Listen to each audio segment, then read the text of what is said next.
All right. Well, I am. Might as well record it. Yeah, I'm good to go. I can start it up here whenever. So, cool. Yeah. Dakota Roche. Terrence Anderson. Third Ryan time Fletcher. on Unclicked? Third time. Cool. Yep. Up there with most recurring guests, I think. Not too many people on 3.0. Yeah. No, yeah. And I mean, each one's been different. We did the straightforward one, and then we did the video breakdown, and this one is kind Even of the like... straightforward one had a pretty big theme, though. Yeah. You were like one of the first people on the podcast to come and not just talk about the DAC from little DAC to pro DAC. You talked about the mental health. The mental health stuff. Yeah. Yeah, you got way more deep than I would have ever imagined. Yeah. No, and I mean, I know that was almost 4 years ago now, but Crazy. Thank you guys for letting me tell that story, because like the kind of the feedback from that has been, I don't know. I'm just stoked that people feel like they can open up, you know, even if it's only a few people, if they could message me and be like, yo, this helped me. Like, I'm happy to be that person for them, you know? So I'm grateful. You also helped start the trend of people feeling comfortable to come on here and say, I do think that, yeah, I do think if it was like, oh shit, Dakota opened up and talked about this stuff. It's like, that's what's needed in the community and stuff like that. And it's such a recurring theme these days. And just like, I think, everybody knows that people go through stuff. Right. Even when they don't, you know, they don't show it. Yeah. They could be like, kind of like, I hate to use the term like suffering in silence, but a lot of people do. Yeah. And it's like the more people that speak up about it and the more people that are like, yeah, I go through this, but like, also I'm not going to let it rule my life to the point where I don't get to do other things that I value. Yeah. You know what I mean? It's like, which could be, you know, it's easy to think that way sometimes, like, yo, this is like way overwhelming. Like, I just want to like curl up and lay in bed. But it's like, the more you do that, the more you lean into that, the more it will reoccur. You'll just feel that way every day. It's like, but if you take the steps to get out of bed and you push through it, it's like, well, you know, it's showing you're showing yourself that you can basically like, yeah, I'm going through this, but I could still do things that I care about. So I'm going to do it. And even if I feel like shit, I'm still going to do it. Yeah. So, yeah. Did you happen to watch Dr. Jason Richardson's podcast? I didn't watch it yet. Oh yeah. We talked a little bit about yours and just like, you know, how you were envisioning horrible things at the bottom of stair sets. And he actually gave you praise and was like, it sounds like he has like done the work to push through that stuff and all that. Cool. And it was super cool. So, That's right. And that was kind of the culmination of all those conversations. I got delivered. The algorithm delivered me a reel of his, and I was like, we should get this guy on the podcast. Yeah, I have to listen to it because anything that is in that field, I'm super interested in. And, you know, yeah, it was a cool one. Yeah, and he's a lot more focused on like performance and stuff like sure. that than necessarily like direct mental health, but it's also intertwined and stuff like that. So, but super cool podcast, and obviously we are happy to have you. We're not happy kind of why you're here, which, I guess take us back to what was happening in November. Yeah. It was like the end of November. It was the weekend after Thanksgiving. So I guess I could even go a little bit back further than that to give a little bit more of like a full scope. As far back as you want. Yeah. So when I was 2 years old, since the last time we saw you. No. So after I left the podcast last time, you know what actually is funny is this journey kind of started like right when I was on the podcast last time. After the video breakdown? Yes. Of like things that I've unfortunately had to go through. And, you know, unfortunately, like so many injuries back to back to back. And it's like, it all started like basically finished my Vans part. And like, even when I filmed, like the last thing I was going to film for that part, I was already struggling with like a pretty bad foot injury that I didn't understand, or ankle injury. I didn't understand. And like, you know, got x-rays, MRIs, nothing looked that crazy, but like come to find out it was this like tendon in my foot. They call it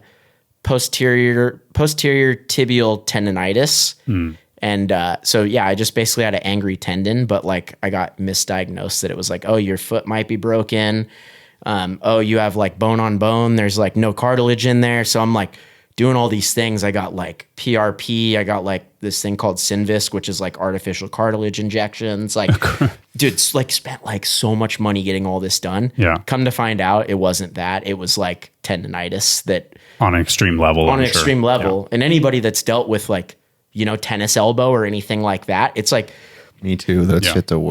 Dude, it feels like it's something so much worse than an angry tendon. Yeah. So Anyways, when you don't know, you're like, oh, okay, this hurts. I'm going to push through it. And now this hurts really bad. And I can't actually squeeze anymore. And it's like, until you've kind of figured it out. That's it's right. rough. Yeah. That's right. So, kind of finally figured that out after months. And then I was getting treatment and like, doing physical therapy for it. And I was getting better. So I'm like, okay, like start riding again, and it was sore, but it was getting better. So I didn't feel like I was pushing it by riding. And then, finally got to like probably like 80 or 90%, like feeling pretty good. And then I was out like spot searching by myself and I rolled my ankle really bad, like found this flat bar with a curb and I just like stepped on the curb wrong and just rolled it. Oh, literally walking. No. Oh, okay. All right.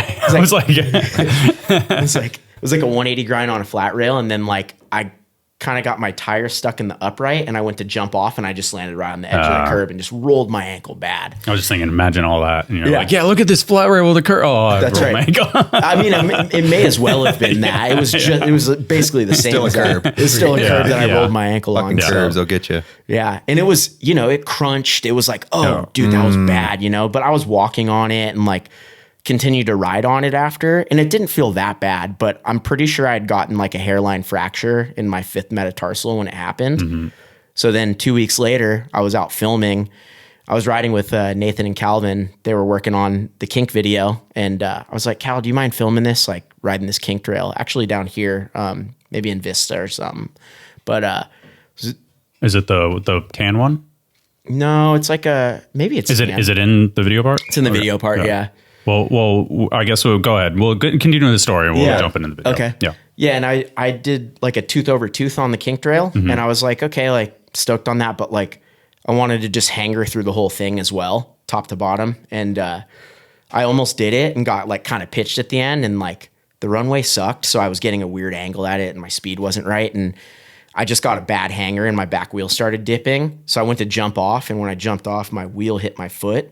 So when it came down, it was that same foot that I had rolled, and I rolled it again, and I snapped the fifth metatarsal in like the bad zone to break it. It's like, so the closer to like the top of your foot, the worse it is. And it's like, I went to the orthopedic. He's like, dude, I'm going to be honest with you. This thing's going to take like 6 months to heal on its own, or I could put a screw in it and you'll be riding in like 6 weeks. And I was like, cool, put the screw in, like, No question. I'm like, if it's going to get me back riding literally like 4 months sooner, like it just made sense. So got the screw and sure as heck within like, I think I was back riding, like pumping a bull and like, like cruising. Lightly riding at 4 weeks after getting the screw in my foot. So, crazy. So it was great. Surgery was successful, everything.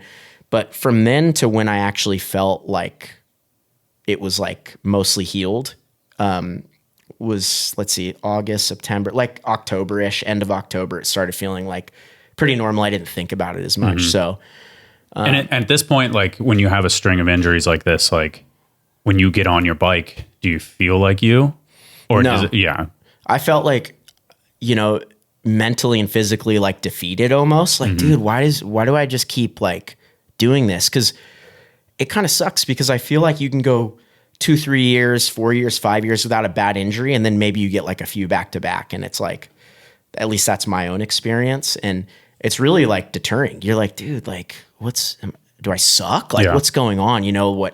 Whatever goes on in my brain. But, normal questions. Yeah. So, I was still. You start to question yourself. It's like not working. Completely different. I just noticed what it says on your shirt. It's just bare feet. Man, I need Vans. That's pretty hilarious. Dennis and I were at some sick Vans event at headquarters last week. Oh, and you made that? Yeah. They had a bunch of patches, iron-on patches. I was like, I just grabbed a handful. So I already put on a beanie on this shirt. Damn, good move. Bedazzled everything. Yeah, that's pretty I didn't funny. think about that. I was like, if I don't do it here, I can't do it. Because they had like the presses. I forgot you can just do it on your own. Yeah. Damn, I'm an idiot. I bought this little iron. Got custom shirts up the ass now. Yeah, dude, I know. Nice. I'm stoked. But so anyways, so that was like I said, by the end of October, I was starting to feel better, but I wasn't getting out very much because our baby was born end of September. And congrats. Oh, thank you. Thank you. So she rules. It's the coolest thing ever. It's the coolest thing ever. It's crazy. Yeah. It's only been since September, and it's only been since November since you felt. It's crazy how time just like. Yeah. So by the time I was like feeling comfortable enough to like be like getting stuff I was like real stoked on again, like try tricks that I know I was going to slam on.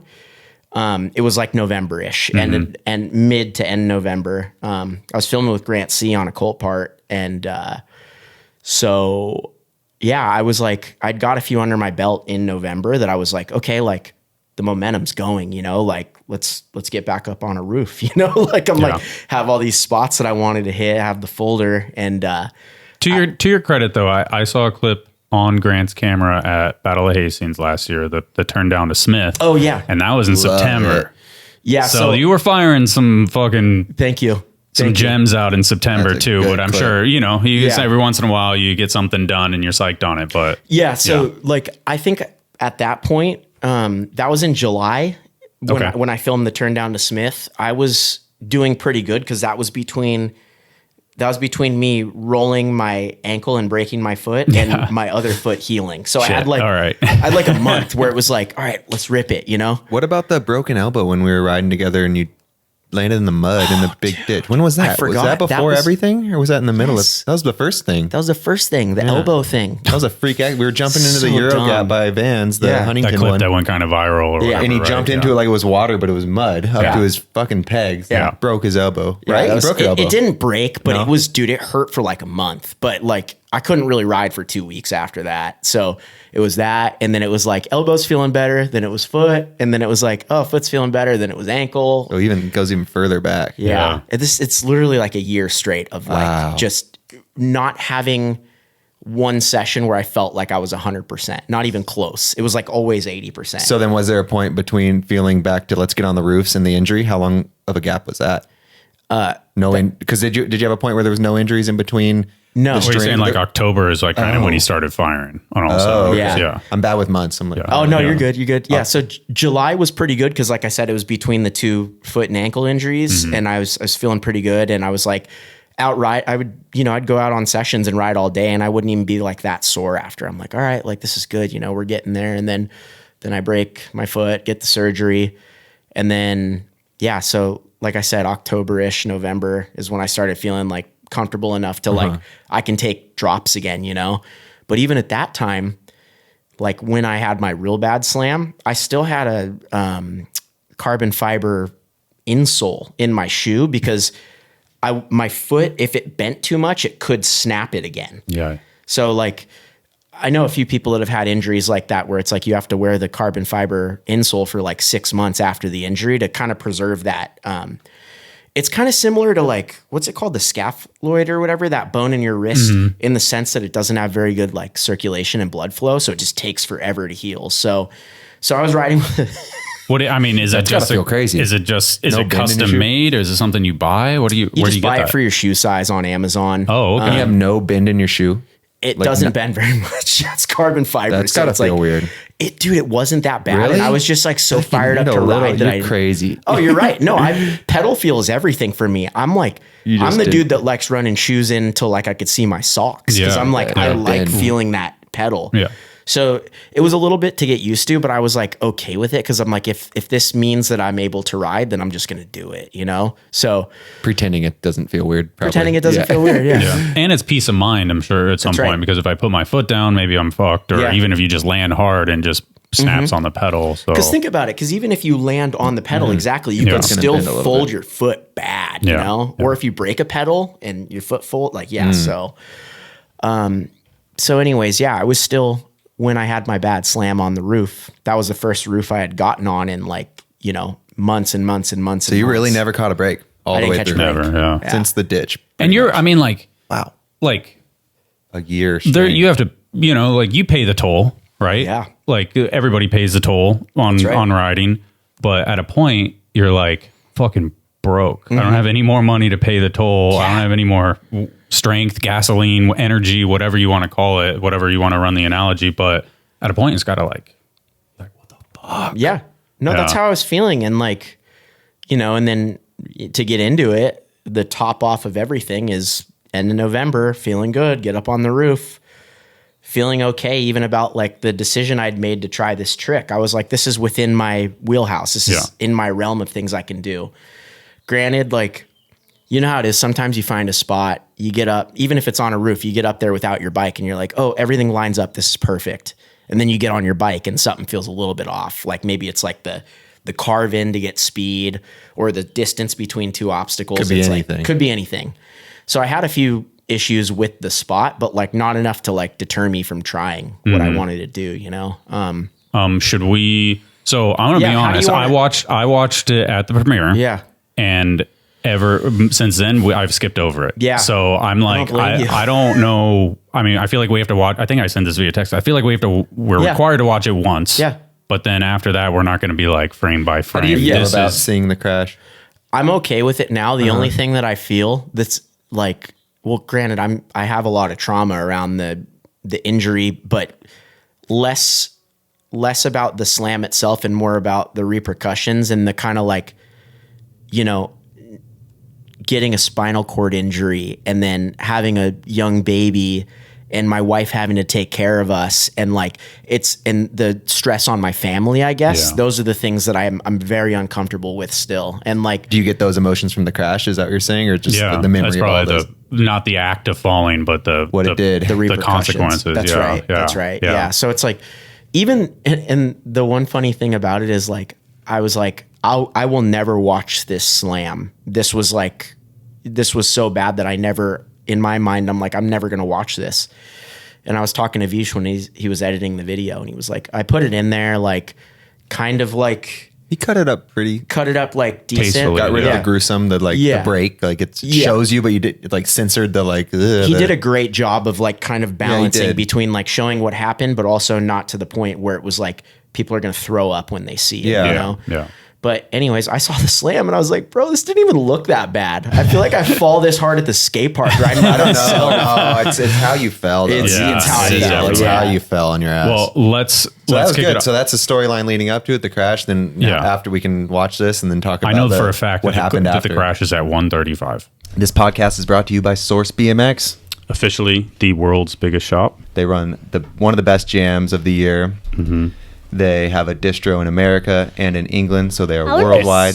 And one in Germany. Now they're just growing and growing. They have one of the maybe the sickest team in BMX now all of a sudden. And they have I think this feature is pretty incredible on the site is the bike builder.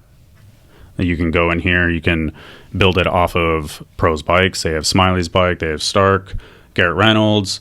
They got Rayford, Mills, and then, Kink build if you're looking to do that, custom BSD build, street, park, trail, and then you go ahead and go in here and you can modify it and change your frame out. Cool. So their website is high tech. It literally is. That's so cool. You go ahead. And they got everything. So if you don't got a bike shop with everything right by you, here's your online bike shop. They deliver all over the world. Mm-hmm. Best prices, best deals in every part. Shout out to Source BMX for sponsoring the podcast and being a huge supporter of our BMX from the beginning. Since day one. Yep. And now a word from... It's kind of crazy that my dad broke his bike. He broke it? And he rebuilt it. Yeah, that happens. I did do that. So shout out to Source, shout out to Woodward, shout out to Dale, shout out to Cannon Appleby and his busted nose. Thank you guys for supporting the podcast. Shut up, you. Jeez. All right. Thank you, Bug. I love you. I love you too. All right. Bye. I don't want No. It's isn't it? No. It's like no. Never mind. It's the not. part. Yeah, it's the part's like 3. The riding's I apologize. Like 3 minutes, definitely wrong. I don't know that for a fact. Apparently. And you wanted to kind of talk about the riding a little bit too. Yeah, there's a couple tricks that I feel like would be cool to talk about. Some of the stuff, even the story, like you haven't explained yet on record about how you were filming for this and it. Yeah. What you were telling us before. Right. So, like in terms of like the part that I was filming and everything. Yeah.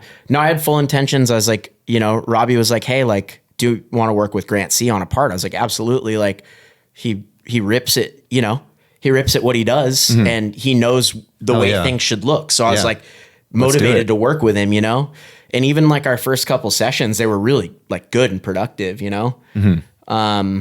That's where I broke my foot actually.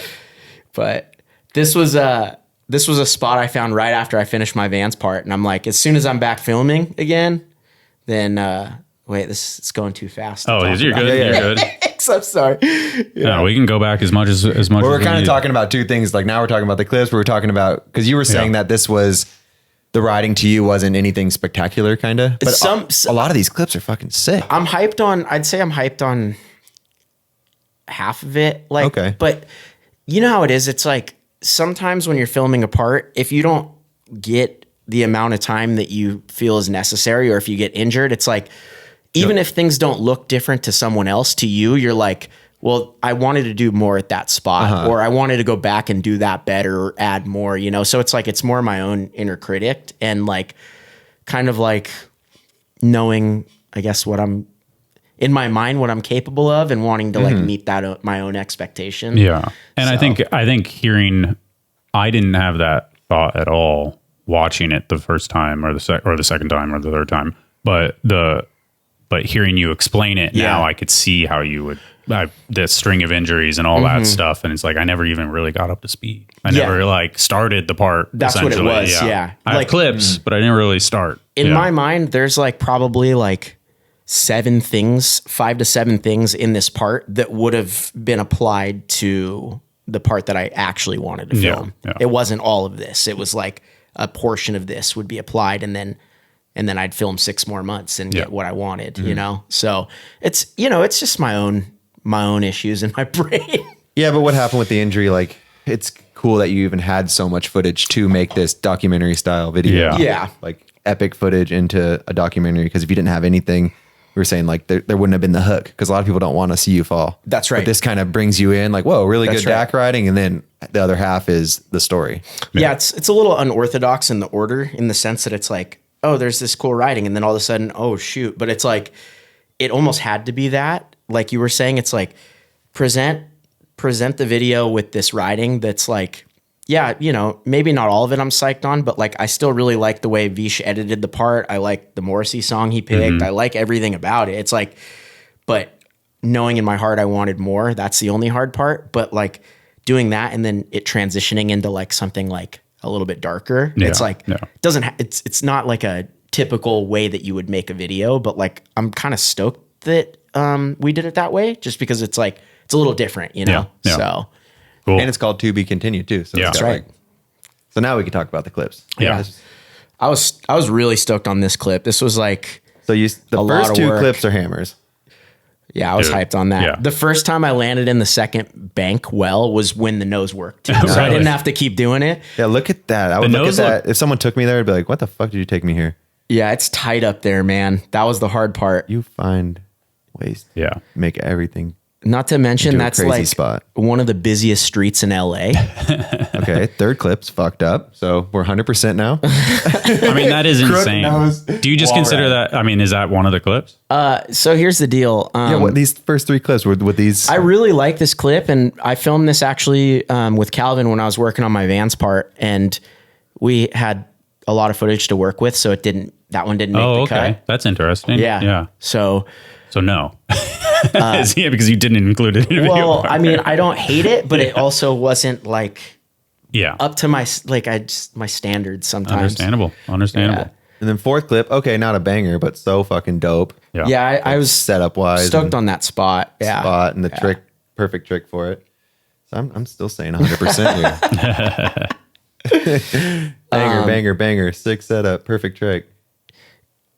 And then funny story about this next one. Shout out to Calvin for meeting up with me to film this, but this was like right after my baby was born, like 2 weeks after. It was like my first time getting out to film. First dad clip. I only had, dad. That's my first dad clip. I only had like maybe like 4 hours total, and that spot's like over an hour from my house. Oh man. So I was like, Calvin, please. First try, get out of the car. Let's go. No, but I actually wanted to do more. I really liked the beginning of the line, the like Wally that was Manuel sick. tooth nose, but I wanted to do up rail to wall ride to like switch 180 out. Ooh. Which was gonna work, but I ran out of time. And the first part was like, I would only land it like every like 15 tries, because it was like so like hard to figure out. And then even the angle to land and go around the ledge to like get to it was Yeah, it was kind of tricky. So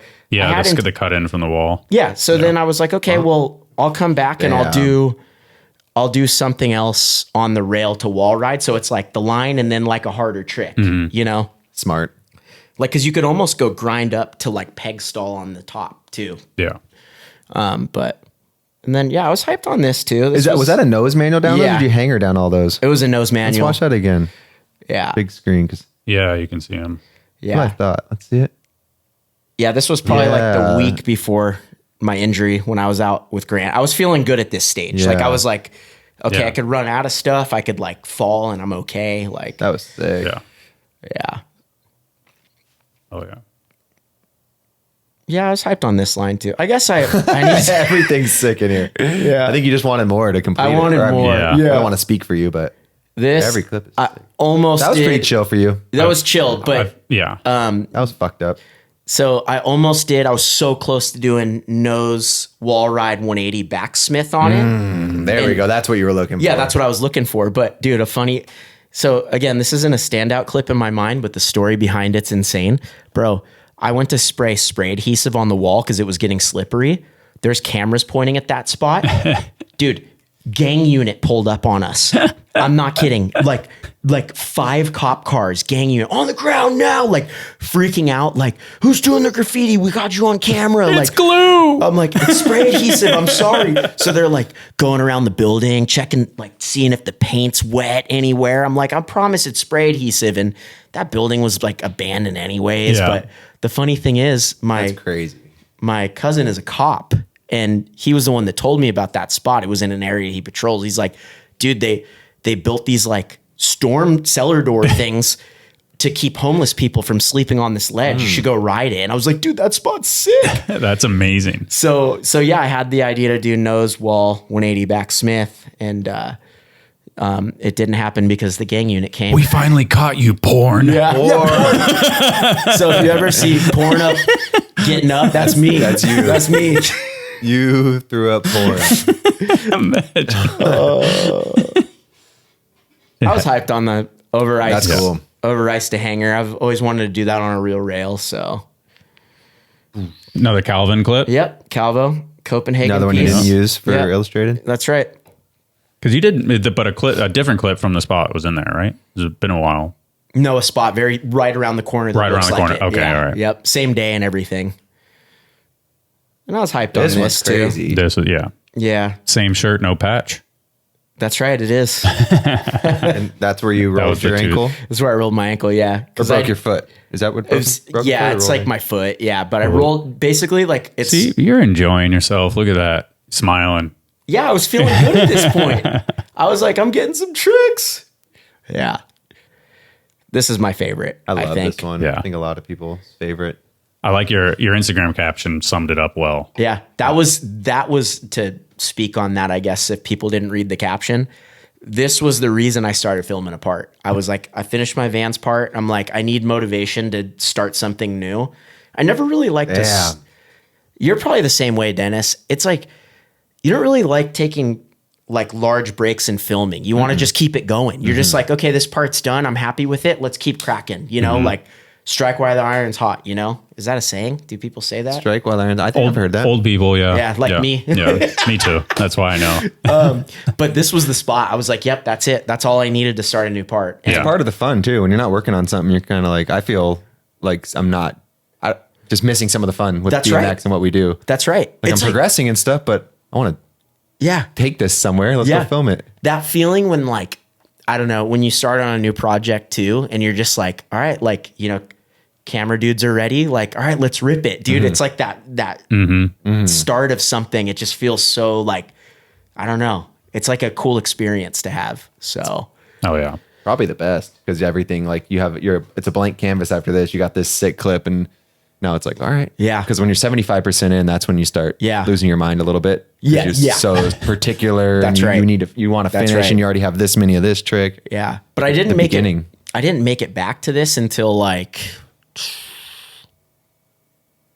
this was probably 2 weeks before my bad slam. Oh. So I found it in like February and then I didn't ride it until like November, I guess. So then how was that the clip that Seeing it got me sparked. okay. To start just a to park. see Just it. seeing it. Oh, Yeah. wow.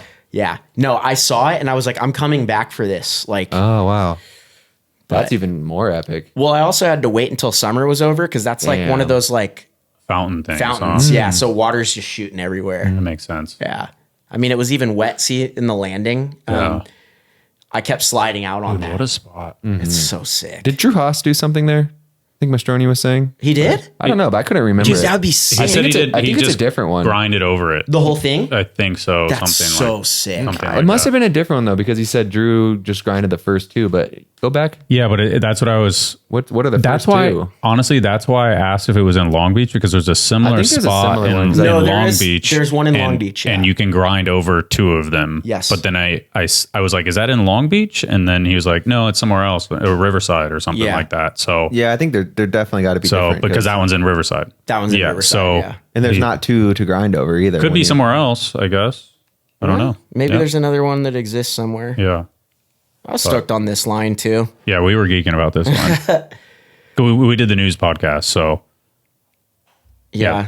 the tire slide, and yeah, then just that's like sick. the tire slide wall ride into a wall ride hanger. Like, Yeah, like that's- such a cool like connecting. Even the words connect well, even Yeah. let alone the line. So I always yeah. enjoy when you could do something into a wall ride and then wall ride into something Yeah. after. Yeah. For some reason in my mind, like I always like Didn't the even way think that of that. looks and Yeah. feels. So Was that Complete. rack just there? yeah, it's Screwed bolted into the down. ground? Dude, that's like right by How crazy. that's like a mile from my house. And I just Wow. randomly was like exploring that park. I was like, dude, this thing's sick. But How random is it that you can find spots still so close to your house? I know Isn't it? it's a trip. Do you think it's your frame of mind that Look day? at how good sometimes? he is, Yeah. because that's not a spot to everyone else. You know? Well, I'm with that too, but that's like what's crazy. I guarantee he's been there before and he's Yeah. never seen connected that Okay. line. You know, For so sure. I would assume you've been there before. No, but- I didn't even know it existed Oh, really? until like a year Okay. ago. Oh, well, yeah, like a year ago. Okay. Yeah. Are you Spot Man, dude? By the way, No, no. All right. no, that's not me. Might be. He wouldn't tell us if he was. True. No, he goes That's to a all these very- other countries. He's and all stuff. over. He's Yeah. not. He gets submissions. Do you think There's people no way send him the photos? Yeah. No, it looks like he goes on trips all over. I think people just sense they want to be part of it. It ain't you know? me. So It ain't me. all right. But Dennis has a good point. Even if he was you wouldn't. That's tell us. exactly what Spot Man Dude would say. Exactly. In a Yeah, I podcast. guess It you're ain't right. me. Yeah. It ain't me. It ain't me. This was awesome. Yeah. Thank you. Yeah, I was hyped on that. I'd seen I saw like a local Orange County skate video and those dudes were skating that thing. And I was like, dude, what is that? That spot looks so sick. And I was able to like pause it and see a landmark in the background. I was Nice. like, I know where that is. Yeah. That is So just I like- went and just checked If it you out. want to go one up Dak on this tire slide wall ride hanger, you can go. That too. It's right there. Yeah. Yeah, that's sick. So shout out to Grant C, because the craziest thing about that clip is the fact that there was an you could actually see it in the frame right now. See that bee right there? There was an active beehive. That thing right here? Yes. There was an active beehive where yeah. Grant was standing and he just went for it, dude. So like that's like some real deal dedication, bro. Like legit where that wood kind of slab is Yeah. in between the two concrete yeah. slabs. Sorry. There was a full-on beehive right there. Just chill. Yeah. Chill as a cucumber. They don't sting you when you're chilling. Yeah. Like, this guy's cool. So, but yeah, What a crazy spot. it's a cool setup. I had to brick rub the heck out of that thing. I'm though. sure. Crusty. Were the skaters just skating it as a gap? There's like, Or were they doing the Yeah. grind, gap to grind too? no one did gap to grind on that, but somebody ollied up it. Oh, wow. Really? Yeah, like ollied onto the ledge and then ollied up it. It's pretty big, dude. Like, because that's how I'd have to get back up there. Yeah, that's big. Yeah. Every time I'd try it, I had to like jump on the ledge and jump up. I think my computer's had a couple of rough days with the internet, with space. It's kind of dragging a little bit when I'm hitting the buttons, I feel like. I saw the clip got resurfaced of you spilling beer on it. Oh, yeah. I put On the that other together. one? Yeah. Classic So, unclicked yeah. moment. Yeah. Yeah, a great one. It's funny, Canode, via random conversation with him today, he sent me like a chat GBT like description of the podcast. And it literally said like something like, and spills like it made a reference to spills, and I was like, is it referencing biking, or does it know I spilled a beer? Oh my goodness. And he's like, it knows you spilled a beer. Like a spill as in like a slam? Yeah, something like that. I could just pull it up right now. Where is it? I could chat GPT it right now. I wonder if it comes with the same one. It'd need the same prompt, right? I think it just knows us all. Introducing Unclicked, the podcast that's pedaling its way into your hearts, hosted by none other than Dennis the Menace and Ryan Fudger. Strap on your helmets and get ready for a wild ride through the world of bicycles, where every spoke tells a story and every gear shift is a chance for adventure. Who's got gears? So this is like he had a chat GBT and tell it like how he writes or something. I don't know, because that's not what it's going to come up. Like, that's like some specific chat GBT shit. It would be way more. This is like, whose is this? This is Canova. This must be along the way. Tune in for laughs, insights, is his chat GBT buddy, because it's talking funny. Maybe even a few spills along the way. Don't let this wheelie awesome podcast pass you by. That's not how chat GBT talks. And enjoying the fun. He trained his chat GBT. Yeah. Fire. That's fire. Yeah. It knows. Yeah. Okay. We laughed, and now this is now I'm gonna cry. Right here, yeah. Yeah, 240. So yeah. As we said, thank you to Vish for kind of cutting this as tastefully as he could. Mm-hmm. But yeah, because is this raw? This isn't. No, this isn't raw. Yeah, this is the edit. Yeah. Whoa, yeah, sorry. I've never seen the raw clip still. I've only seen the edited. I'm listening to music, so I didn't know.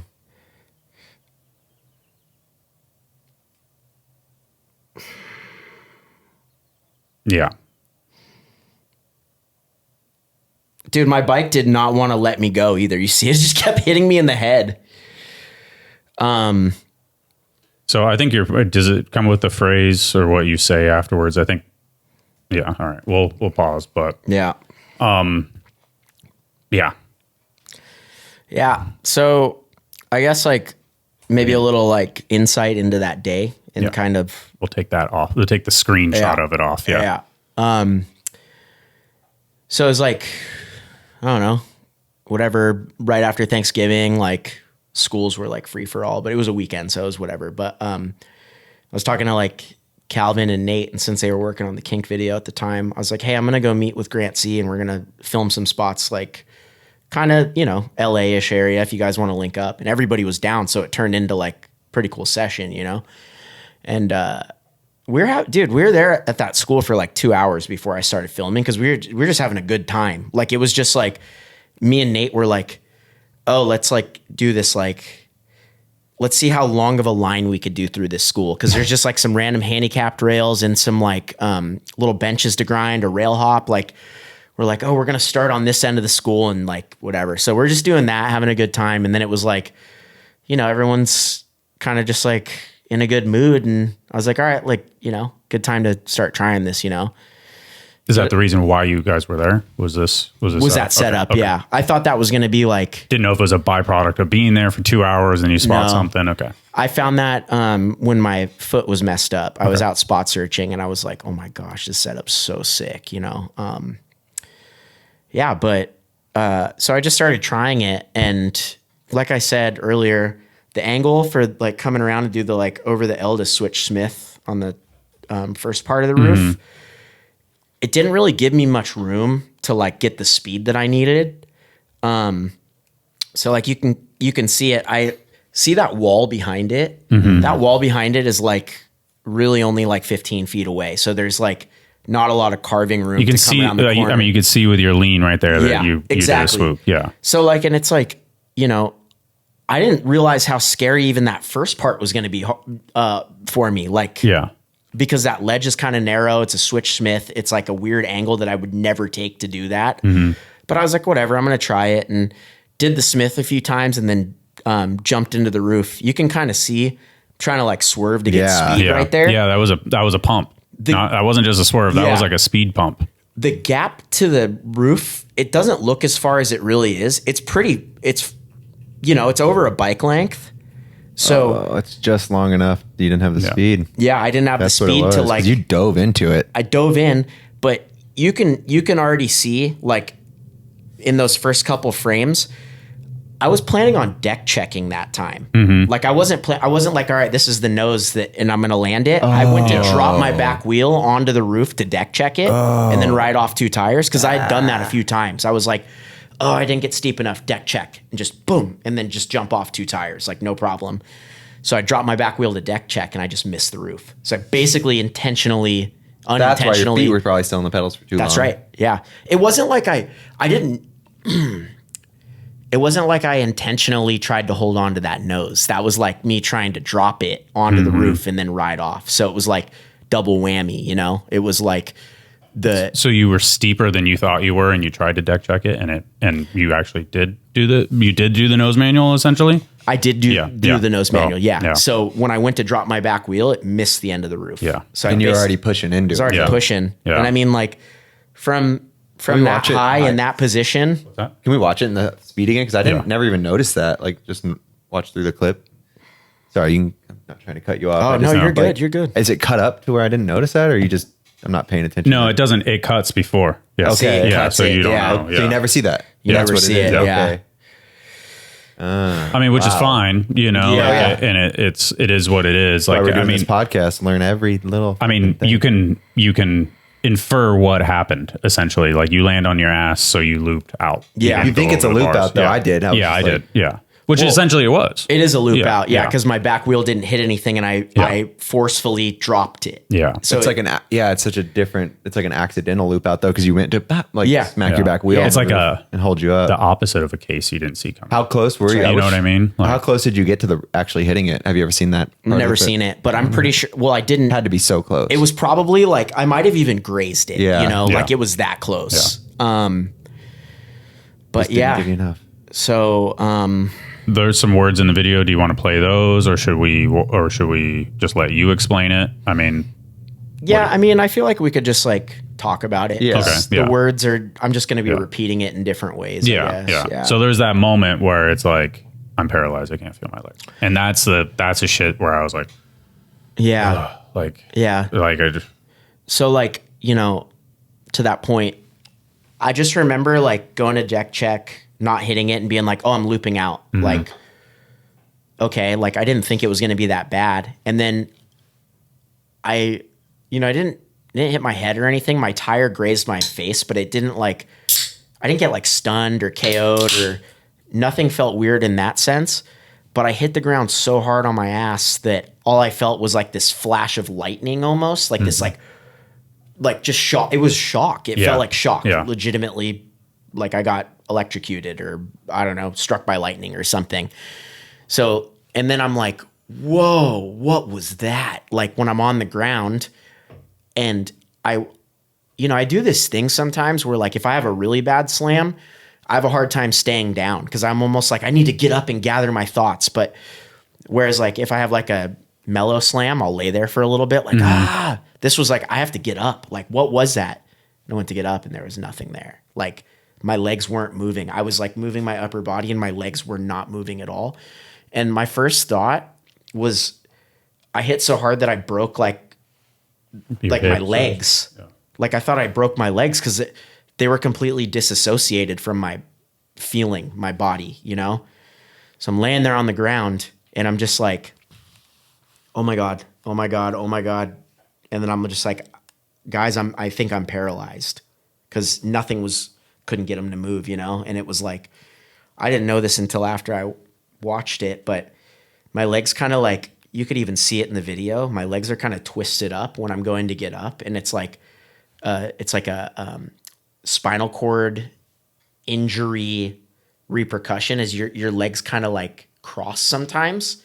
So like so it looks even crazier. It really looks crazy. Because I'm like this, it's not like I'm laying there like this. My legs are crossed and I'm like, I can't do anything. What's going on, In the footage, you can really see that when you say I'm paralyzed and you see your legs crossed like that, that is really heavy. No audio, but I just, you can see. You can see how they're kind of like, like I couldn't do anything. See that? See me trying to like move them?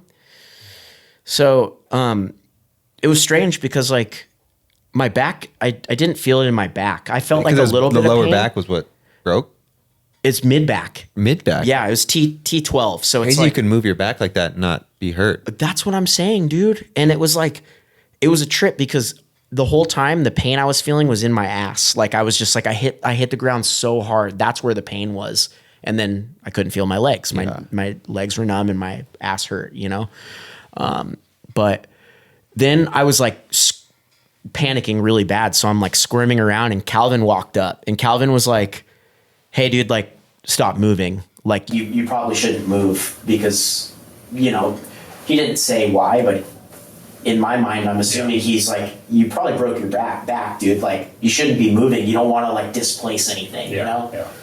So, because I mean, fucking Cal was the one that saved Doyle's life. I know. You know, so it's like Calvin's had some sort of, you know, I know he took CPR training and basic like medical training and stuff like that. So it's nice to have that. That's right. Like, do this. Just in general, Calvin has this like very like calm and peaceful like demeanor about himself that like when he said that, it was like, okay, like, yeah, I probably shouldn't move, you know? And then, yeah, man, everybody handled it like so much better than I could have ever imagined people handling it. It was like Calvin instantly called 911. And then like Nathan's right there and I'm just like, you know, Grant's right there. And I remember like, you know, not to sound weird, but I was just laying there and I'm just like panicked. I can't move my legs. And I'm like, Nathan, like, dude, I need, like, will someone hold my hand? Like, I'm like, yeah, dude. I'm so, this is the most scared I've ever been in my whole life. Like, am I going to die? You know? Oh, holy shit. This thing's not recording. What the fuck? Sorry. We had, the recorder filled up. Happens occasionally. We've been Good filming job, so many. Fledger. Yeah. Sorry. Great job. The intern, haven't yelled at him in a while, but. Is that me? Yeah. No, that's me. I'm still the intern. But obviously the horrible timing. But I only think we lost like a couple minutes audio. Yeah. We could fill it in with the camera stuff. Yeah. So we're fine. Let's get straight back in there. Yeah. Then. Nathan is holding your hand. Nathan's holding my hand. Why would you not be like, please let me know I have feeling in other places and it's not going away and that everything's going to be okay. And you're in the scariest moment of your life. Sure. Yeah. Yeah. Oh my God. And then I was just like, you know, like, I don't know who knows this about me and who doesn't, but like, you know, I grew up like I grew up in like a Christian family and, you know, I have some strong beliefs that I still hold on to. Mm-hmm. I think there's a few things that I've like had to question over the years, but like ultimately, like, you know, I find like I am a believer in God. So I was just like, Nate, like, dude, please could you just like pray over me? You know, like, I'm just like, I need some sort of comfort in the worst time of my life, you know? Yeah. So like, you know, he prayed over me and it was like, it was about as comfortable as I could possibly be, all things considered, you know? And then dreamlike, I feel like I don't know. It was more like nightmare. Yeah. Dude, yeah. Like, but, sounds really crazy. But by that point, you know, and it's like, everybody has their thoughts and their opinions and different beliefs and different faiths and all that stuff. But like, I did feel some comfort in that moment. And I also, my legs kind of started working again during that time. Yeah. So I'm laying there and I'm like, I can't feel my legs, but I could move them. Like I was able to like, when I was laying down, I was able to bring my knees up. Wow. So it's like, okay, like I can't feel this. Like I can't feel anything when I touch, but I could move my legs. So at least that's got to be some sort of a good sign. And excuse any dumb questions. Yeah, no, you're fine. Like when you say you can't feel them, is it like, you know, when your hand is asleep, is it numb? Is it like, or is it literally just zero? It's nothing. I couldn't feel anything. It was shut off. It wasn't even like that buzzing feeling that you get when you fall asleep on your arm. I couldn't feel anything. Yeah. It was so eerie, dude. It was so eerie. I don't wish that for 10 seconds upon anybody on this planet. Yeah. Like 10 seconds of that feels like an eternity. So, you know, so by that time, like I'm able to, like I said, bring my knees up and I'm like, okay, like this is still really bad, but like hopefully not as bad as I thought, you know? Yeah. Ambulance shows up and it was a pretty crazy story because, sorry. How many minutes from when you fell to when that movement kind of kicked in? Honestly, it probably wasn't that long. It was probably within 5 minutes. I mean, that's still a fucking long time. Yeah. That is a forever. Yeah. Because it was right before the ambulance showed up. Okay. And, It's crazy, craziest time of your life, 5 minutes. Doesn't matter if it's 5 minutes. Oh, yeah. That shit felt like 5 years. Yeah. So the ambulance shows up, and then like I'm laying there, and like by then I was obviously like super shook up, but I was feeling like a little bit better because I'm like, okay, well, I could move my legs a little bit. The ambulance is here, like help is here. Like I don't know what's gonna happen from here, but at least like I have a little bit of a more I guess like positive outlook on how this could go. Yeah. You know? So and then it was kind of gnarly because the ambulance almost couldn't come into the school because we had to hop a gate to get in there. Mm-hmm. And they're not allowed to cut a lock or a fence to come in somewhere until there's a police officer present. So I thought we were going to have to wait for a cop to show up and like file a police report, and then they're going to come in and get me. But they had the key to the school, so they went in the school. Oh. So dude, like they put me on the stretcher, which by the way sucked because my back was broken. Like imagine getting transferred by a few dudes onto. Did you start to feel it at that point? They didn't put the board? Like I think they did the board, but just to lift me up to get onto the board, you know? Yeah. So, and then they wheeled me through the hallway and out of the school. And then, so they didn't do you like went into the building. I was inside the school. I mean, like looking at the lockers, bro. Like, what the fuck? Yeah. It was super gnarly. But another thing that I remember was like, when it happened, I was so panicked, obviously. And I'm like, where's my phone? I gotta call my wife. I gotta call Jenna. Like Calvin's like, hey dude, it's probably not a good idea right now. I'm like, what do you mean?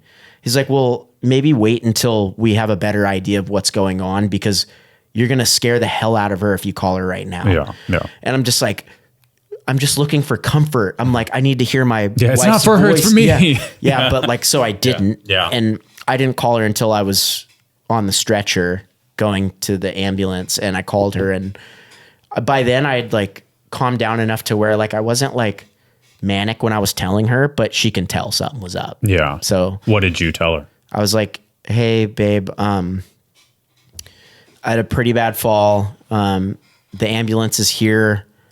I fell from high enough to where they have to take me to a trauma center. And then she's just like crying her eyes out, you know, like that was like, those are some of the harder things for me to relive because that's like the impact on people that I love and care about. You know, it's like, obviously, I want to be okay, but I want the people that I care about to be okay over me, if that makes any sense. Like, putting other people in front, above you and in front of you. Yeah. So I'm just like, you know, that was a really hard phone call, you know, but she instantly jumped in the car with the baby and drove up, and we're in LA and we live in Orange County. So, you know, it's like an hour or whatever.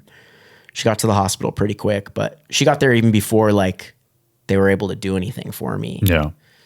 But I guess, Dude. Yeah. How old is Junebug at this time? Dude, like not even 8 weeks, 7.5 weeks. And didn't Jenna do a C-section too? So yeah, that's gnarly. Like seriously, like so gnarly. If I could just take a moment to like shout her out and how hard that must have been on her and how hard she had to work. She, you know, hopefully I'm not exposing too much, babe. I'm sorry if this is too much, but you know, she had a pretty gnarly birth, 7 weeks prior, C-section, like hospital stay. It was really, really gnarly. So she wasn't even really cleared to like lift up our baby until like a week before this happened, a week and a half before this happened. So like, talk about putting her through the ringer, dude. And then her having to be a caretaker for a 8-week-old baby and a dude with a broken back, like after having a C-section, like that's like you can't pay someone enough to have that job, dude. Yeah. That's so shout out. Yeah. Shout out to Jenna, like straight up. So, and then you as someone who doesn't want that, I know the kind of person you are. You don't want anyone having to take care of you. Like that had to be the work ethic and what she had to do on another level. And then I'm sure the feeling of you not being able to be the dad. Like at that time, Yeah. it's probably just guilt and feeling like a burden, and mixed in with pain and future worries and fucking medication that probably sends you sideways and diagonal afterwards and stuff, dude. That is a perfect storm. It was of stress. Yeah. It like, yeah, it's weird. Cause I feel like, you know, sometimes as a trauma response, like your brain almost doesn't want to remember things like as thoroughly or as vivid as they were. So sometimes I can't even really like picture it or imagine what it actually felt like in there. But then other times, like it'll just hit me. Like I'm like, the thought will pop in my head like, oh my God. Like, cause you know, it's like, if you really want to break it down, it was like, get there, wait a couple hours for them to even know what happened. I laid in an MRI machine with no meds with a broken back, and I couldn't move for an hour while they were doing an MRI. I'm crying, dude. Bro, I'm in so much pain at that point. Everything had kicked in. And thankfully by then, I still couldn't really feel, like I wouldn't be able to tell the difference if someone poked me with like a pen or their finger. Like I couldn't tell the difference in terms of like that. But you had feeling. I had feeling. So like that, at least that was kind of the saving grace. Like I was like, okay, like, you know, all of this seems somewhat temporary. I could be wrong, but like I was a little bit optimistic in that sense, you know. I mean, it's good to see, you know, progress in whatever sense. Like That's I'm right. sure. What are they telling you? Like, what is the paramedics saying? Do they, you know, they're not giving you any meds or anything? Well, okay. So like I got to rewind that a little bit. Sorry. They I hate even saying it. They gave me some fentanyl right when it happened, which is like gnarly to even say, but dude. No, that's what they've been giving everyone now. They don't give people morphine in the ambulance. Yeah. They gave me that shit too. I hate it. It's like a dirty psychedelic. Yeah. But it didn't do anything for me at all. It didn't. Oh wait, no. I'm thinking of ketamine. They gave you ketamine? Because fentanyl didn't do anything for me either. And so they were like, you want ketamine? I was like, fuck yeah. Yeah. But then I started just like dirty acid. Get me off of this shit. It wasn't cool. They were like, yeah, it's supposed to it's not like a morphine where you feel good all of a sudden. It disassociates you from what's going on. And I'm like, nope, don't like that. I don't want to have like a broken brain feeling now. Like I got a kid and shit. Dude, that's gnarly. Yeah. Anyways, sorry. Oh, no, you're good. But they do fentanyl now instead of morphine, but fentanyl sucks. Well, it's like also you hear about all the, you know, you hear about everything about fentanyl. It's like really, really gnarly to hear about, you know? Yeah. It's obviously way different in the medical field. Yeah, for sure. They're not even giving you enough to feel it. Dude, exactly. So I didn't feel it. So like they did give me fentanyl right when it happened, when they got there, but then it didn't kick in at all. And they didn't give me anything else to curb my pain at all for like hours after that.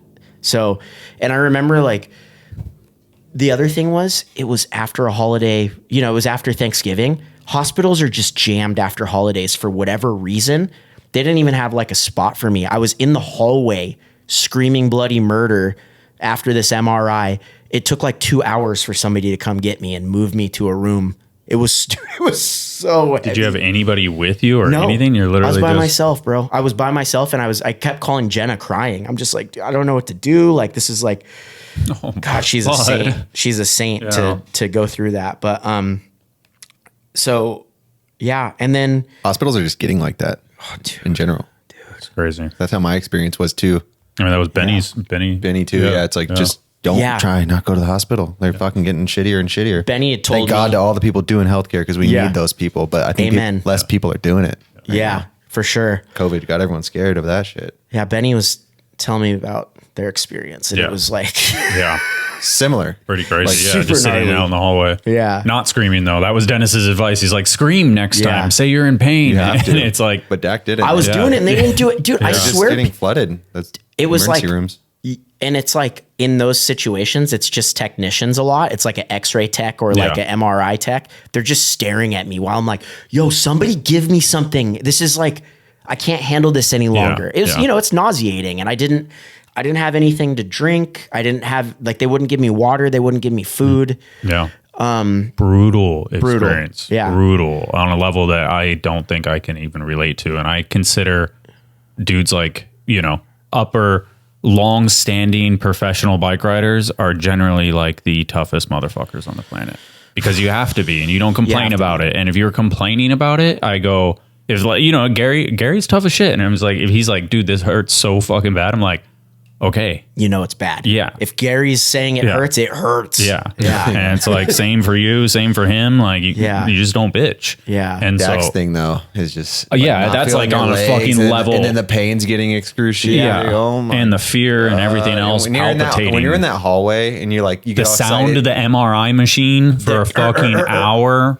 Oh, dude, the ambulance is like, cool, I'm going to be fixed. And they put you in that hallway. That's like, what exactly. I'm not really in a hospital. I'm in this fucking waiting room. And there's a few stretchers in front of me. Like, that's exactly what it felt like. How long have they been sitting there? That's what it felt like. It was. But mine was just something I knew, like, it'll get fixed. Yours is like, I don't even know what it is. Yeah. And it was, the other thing was, it was a trauma center. So it was even gnarlier. It was like head injuries. Other people screaming. Oh, dude, it was any like trauma, anything. It was people like dying around me and stuff. Like there was death in that building, and it was so uncomfortable to be around, you know? But anyway, so I guess like to get into it a little bit more, you can move that microphone around too. Sorry, I see you kind of reaching for it. No, you can just move it wherever you want. But you got these new things. They go all over. Yeah, it goes down or wherever. Yeah, it should be all right. Yeah. So they got the scans back, and originally they're like, hey, you know, you have 2 pretty severe breaks in your back. Come to find out it was just one, but it was really, really, really bad. It's the worst fracture you can get in a vertebrae. It's called a burst fracture. So essentially what happened was the impact clanked it together and it exploded. Yeah. And then the bones pushed against my spinal cord. So that's why I couldn't feel anything. Yeah. Thankfully, thank God, you know, the bone that hit my spinal cord wasn't the sharp part. It was like rounded. So if it would have broke differently, I don't even like to say what could have happened. Yeah, we all know. Yeah. Yeah. But then, you know, it's like I get little glimpses of hope here and there with things. And then I get things like, oh, when's the last time you peed? You know, they asked me like, when's the last time I peed? And I was like, oh, it's been a while because I haven't had any water or anything. No, come to find out, that T12 vertebrae, when you break it, that's your bladder and bowel function. So the feeling of it, or that how it works? Like, that's that part of your spinal cord is what makes your bladder and bowels work. So if you interrupt that part of your spinal cord, those things don't work anymore. And it could be one way or the other. It could be you don't feel any sensation and then you just start like peeing, or it's like a fucking thermostat. It could break open or break closed like that in a car. You know, it's like, I don't know.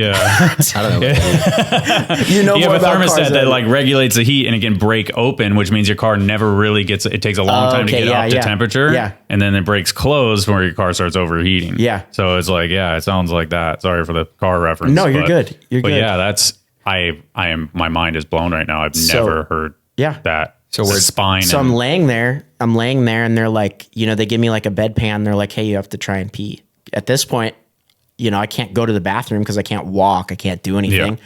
So I'm laying there just trying to pee and nothing's happening. I couldn't feel anything. I couldn't like, you know, hopefully this is not too much information. I couldn't feel my dick at all. Like I could not, Christ. like holding it to pee. I couldn't feel it. And I was like, oh geez, like that's the first time you realized that. Yeah. And it was terrifying, dude. It was terrifying. So, and I had how far after they got you in a hospital bed at this point? A few hours, after Okay, so that you're still. So he's got the diagnosis after the MRI and all that shit. Yeah. Jenna's there at that time. I think my brother came. So like I had some people around me at least, but it was like vastly improved from the fucking hallway of death. Yeah. But still, like I think what happened was like every time I'd get like a little bit of like glimpse of hope, like something like that would happen. Like, oh, my bladder's not working. That's not good, you know? And dude, fast forward, like I had a catheter in. I had to go home. I was in the trauma center for like 5 days. Yeah. Dude, I'm getting ahead of myself. No, you're gonna jump around. I mean, it's fucking insane. So I guess to like finish that point. Yeah. Had to go home with a catheter.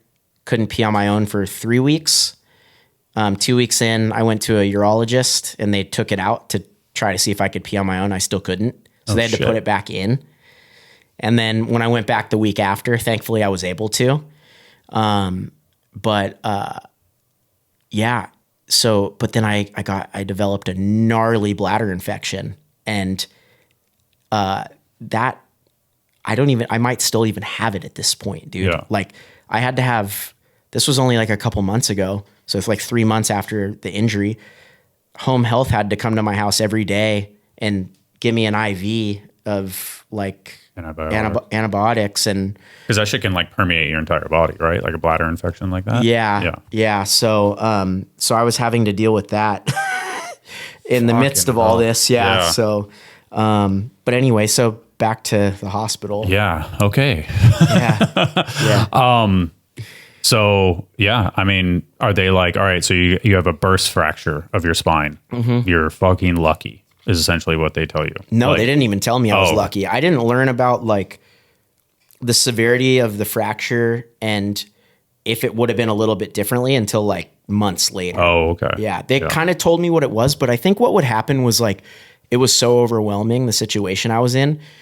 I remember one doctor, like bless his heart, he came in with his like computer and he went to show me the images, and he was like, you see this right here? And I started looking and I started getting like really nauseous. Like I'm like, and crying. I'm like, dude, I'm sorry. I can't look at this. Like I'm not squeamish when it comes to like body stuff. Like I could have a laceration this big on my leg and I don't even care. Yeah. But seeing the x-ray and seeing the bones touching my spinal cord, it was too much for me to even take in. Yeah.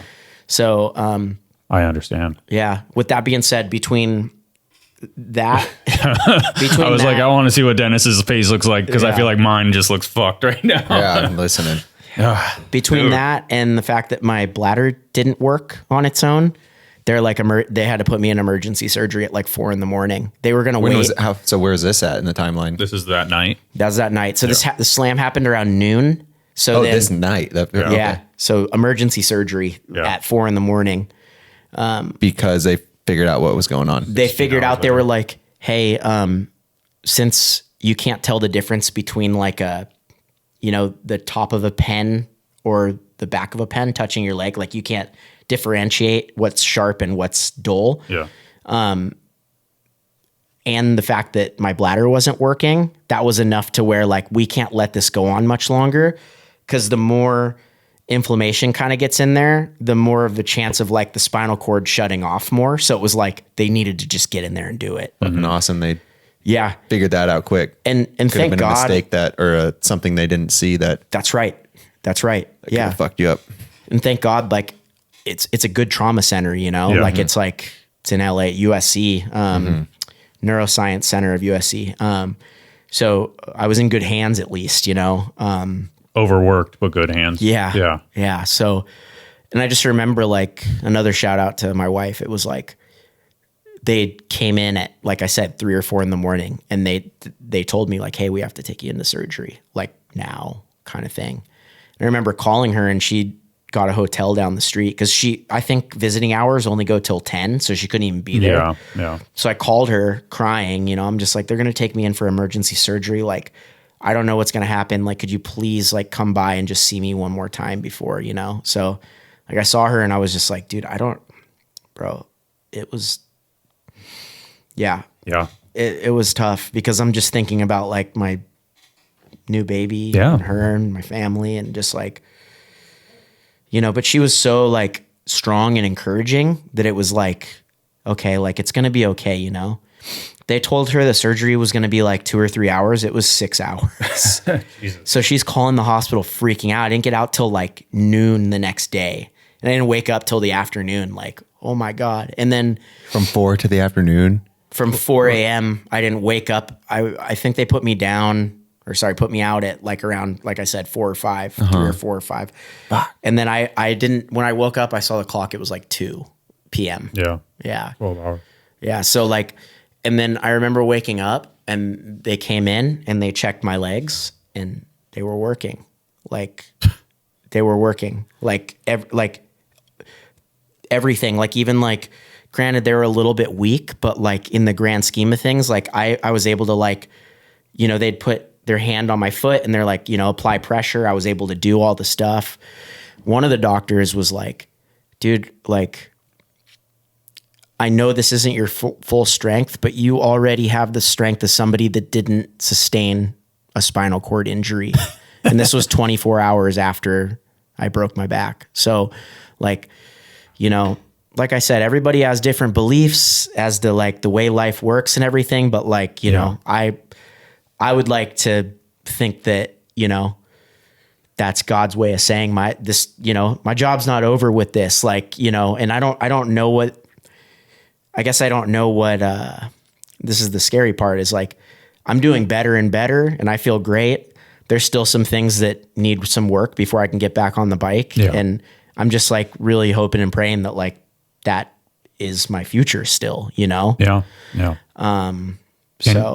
Can you run me through like what the fuck they do in the surgery? Yeah. Yeah. I just like and before you went in, was there did they explain to you, like, is there a risk? They're like, whoa, you know, like, no. Yeah. No. The risk was not doing it. I think okay, so like do this surgery and you're like, okay. Yeah. If we don't do this, bad. Yeah. They told you that though, if we don't do this, it's going to keep making you worse off. And if we do it, then it can potentially fix your legs. Or what, did they let you know that? I think it was more like, hey, you're showing a lot of signs of this spinal cord pressure and this is really bad. We need to relieve this as soon as possible. Yeah. So they didn't really go into too many details, but so what they ended up doing when they went in there was, so I don't know the exact name. I'm pretty sure it's called like a lamicectomy, which is where they cut the back of, they cut some of your bone out. So it relieves pressure on the spinal cord. Okay. So like, you know, if the bone's like hitting it, they'll like scrape it, you know, so it's like not butted up against it anymore. Yeah. It doesn't stop that signal. And then they had to rebuild my vertebrae. They used like, my understanding is they use like bone grafts. There's rods, there's screws. So I have like a rod on each side and then like, I think 1, 2, 3, 4, like 8 screws, 2 rods and 8 screws going into different vertebrae. 6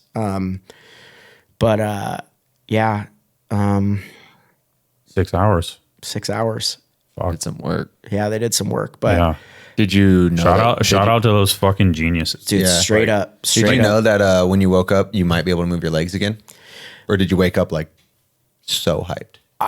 Like I said, so like leading up to that, my legs were like slowly improving as it was. Uh-huh. So then just, I think between what they did and the fact that 6 more hours had passed, like the feeling came back even more, you know, I didn't have any like numbness or tingling or anything like that. I did have a weird sensation in my right leg that was like every 5 seconds, like a twitch that lasted for like a week, which is like nerves regenerating and kind of reconnecting. And I still deal with nerve related symptoms right now. Like it's like I get my left leg is almost constantly itching, like from like right below my butt to my foot and like the back of my knee. It's so strange feeling, but it's like anything that has to do with like that, like tingling or itching or any of that's all good signs that nerves are coming back together. Yeah. So, could you walk that day or no? When did walking come about? So when could you get on your feet and leave that bed? It was like 3 days after, 2-3 days after. They had to fit me for a brace. So I had to wait for them to come in. They put a brace on me and then they gave me a walker. But like, I'm not going to lie, dude. It's like this, you know, all this is like, so like this is miraculous, but I'll tell you what, like taking those first few steps, I was like, there's some of it. Yeah. It was strange how weak I felt, you know, like different than you've ever felt in your entire life. Yeah. So that's you leaving after probably another one of those up and downs, like where you're all stoked and then it's like another like I had up, so many down, of those, down. Dude. It sucked, man. How many? There's so many needles in me too. So many IVs. Yeah. And I had like, dude, the one they put in my hand was more swollen than like if you broke your wrist. Like it wrecked my pumping wrist. Fluids yeah. In. But so yeah, these are my first steps right here. Actually, and you can, dude, look at that shit and look at that shit right there. Those are drains. So those are drains. Right? Yeah. I always forget it, dude. That's the thing. I forget about that part. Those drains were in there until, let's see, I left the hospital. So it happened on Saturday and I left the hospital Thursday. Yeah. So they were in there till I left the hospital. Yeah. What are those? What drains? Those drains like blood and just like fluid, infection, whatever. Around Because I mean, I'm guessing, no, but like, right. it's relieving swelling. Yeah. You know, like you always hear of like, when you hear of like somebody when they have bleeding on the brain, it's like, that we have to actually drill your skull to relieve pressure. Yeah. Take a chunk out. Because that's when it gets, so it's essentially the same sort of thing. The enemy right here is swelling and pressure on his spinal cord. That's right. So those things were filling up like every day. They'd have to drain it. Yeah. The little bags on the side would just fill up with like blood and fluid. And I think the way the body works is it delivers blood to make it heal. That's essentially. Right. That's right. It's like it's not just like hemorrhaging on its own or whatever, but like the body will like send extra blood there because it thinks it's helping.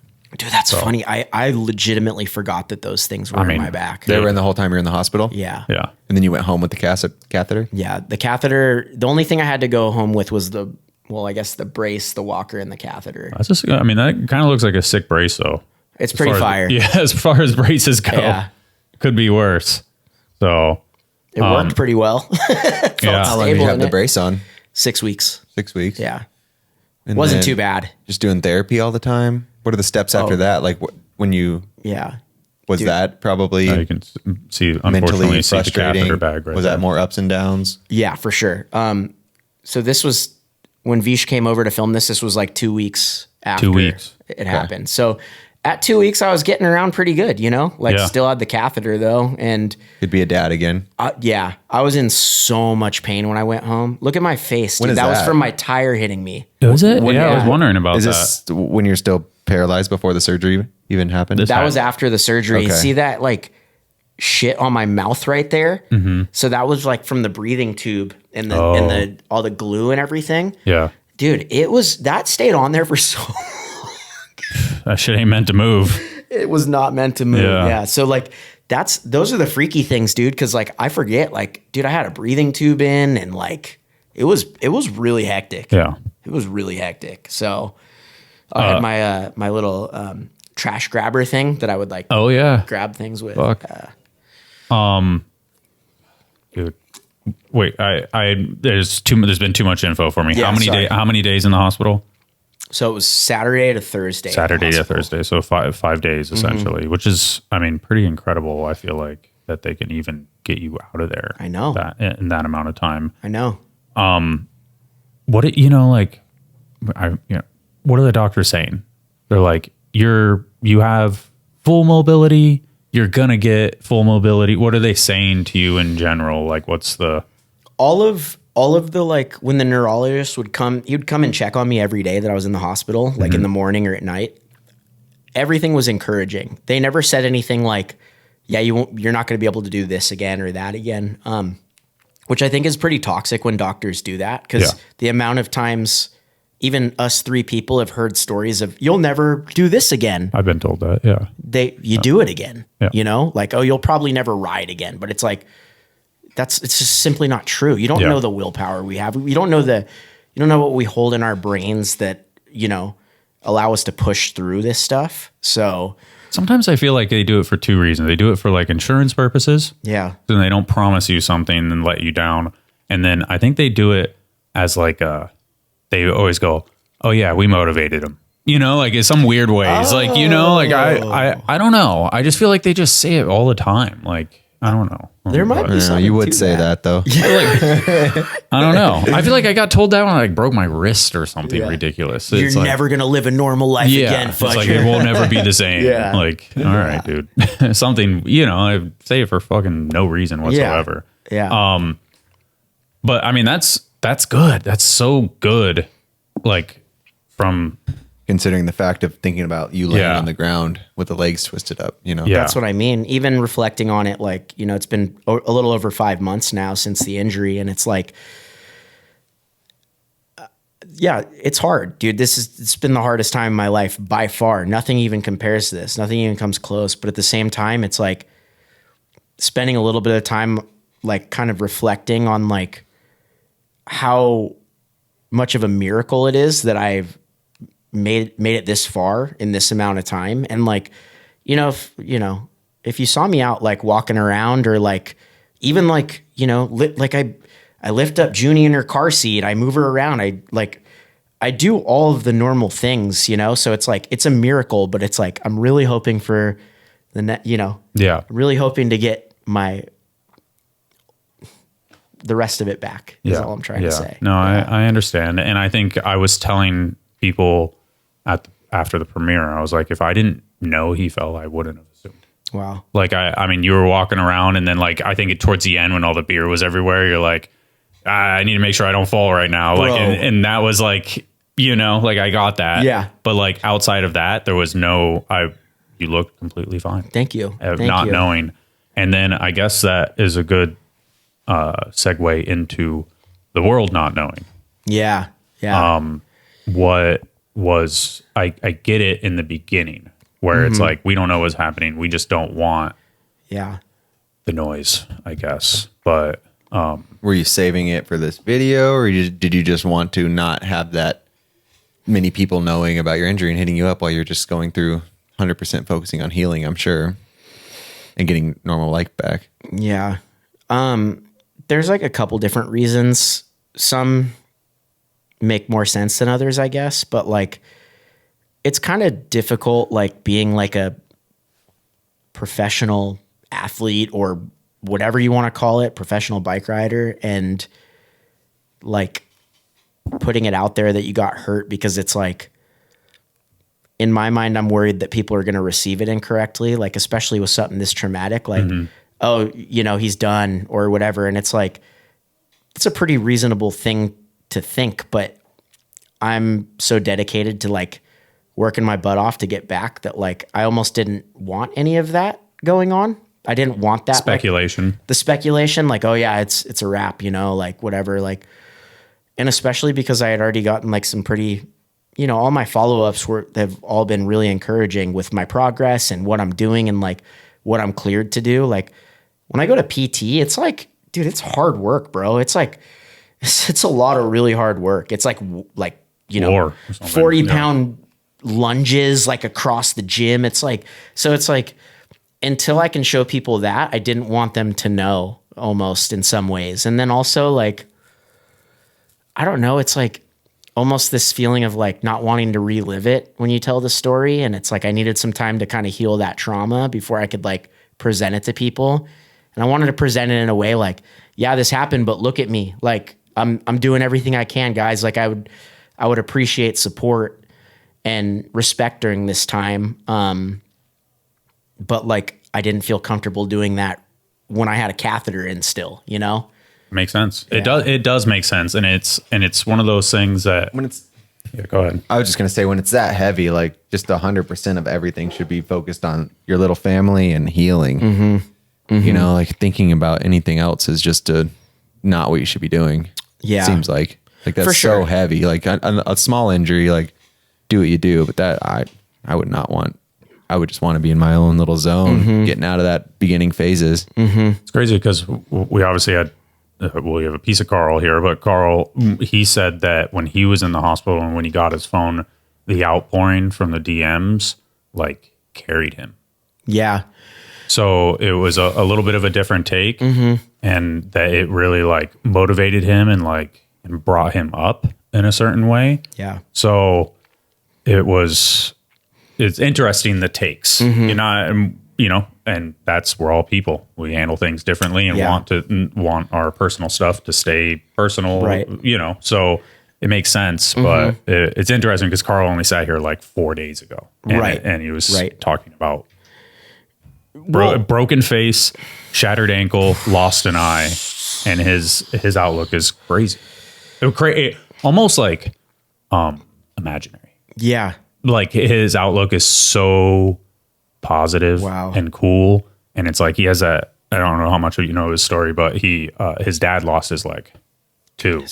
And so it's like at same age. Wow. Like literally down to like the day, like 27 in 7 days or something like that. Oh my goodness. Both of them.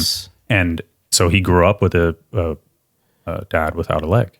and watched his dad push through that. Yeah. And it's like, oh, this happens to me. And then it's like, all right, I push through. That's what I do. Like, so wow. Super, super crazy outlook. Like for sure. And dude, honestly, no, I meant, and by like saying like unimaginable, it's just like, it's hard to imagine me having his outlook. And that's what I mean by that. So not meant to be disrespectful in any way, like he's being fake or something. No, like for sure. It's just that it just goes to show his like will and his mental strength. You know, it's like the mental toughness. It's like, cool, this happened to me. Like, I'm going to work my butt off to get to as good as a place as I possibly can. And I'm just going to like, you know, use everything I've been through as motivation, you know, but you're like, you know, to kind of speak on all the DMs and everything at the hospital and everything. Like I did consider posting something about it when it happened, but I think given this situation and really I was so unaware of what the future looked like that I didn't want to almost didn't want people's minds to go one way or the other. Like, oh no, he's going to be fine. Or like, oh, he's done all the way. You know, it's like, I didn't really want either of those. I would have loved like to let people know for that sense of like community and encouragement. But like, I just felt like I had to go through it before I got to a place, you know. That's fair. It does make perfect sense. So obviously people within the industry knew. Yeah. And it's a hard secret to keep for very long, you know, like I think Garrett found out while he was on the way. I was over wondering what part of this injury, because Garrett, we were doing a news podcast with him and he sat down on the table and was like, did you guys hear about Dak? Yeah. What, you know? And we were like, and that must have been, if it was the news podcast, it was probably like 2 or 3 days after. Yeah. So what I did was, you know, a few people like, you know, the cinema group message, for instance, I just like sent a note like, hey guys, like, just want to let you know what happened. And I don't know. I think that's where I was kind of trying to get my encouragement was like from like people Closer that were friends. a little bit closer. Yeah.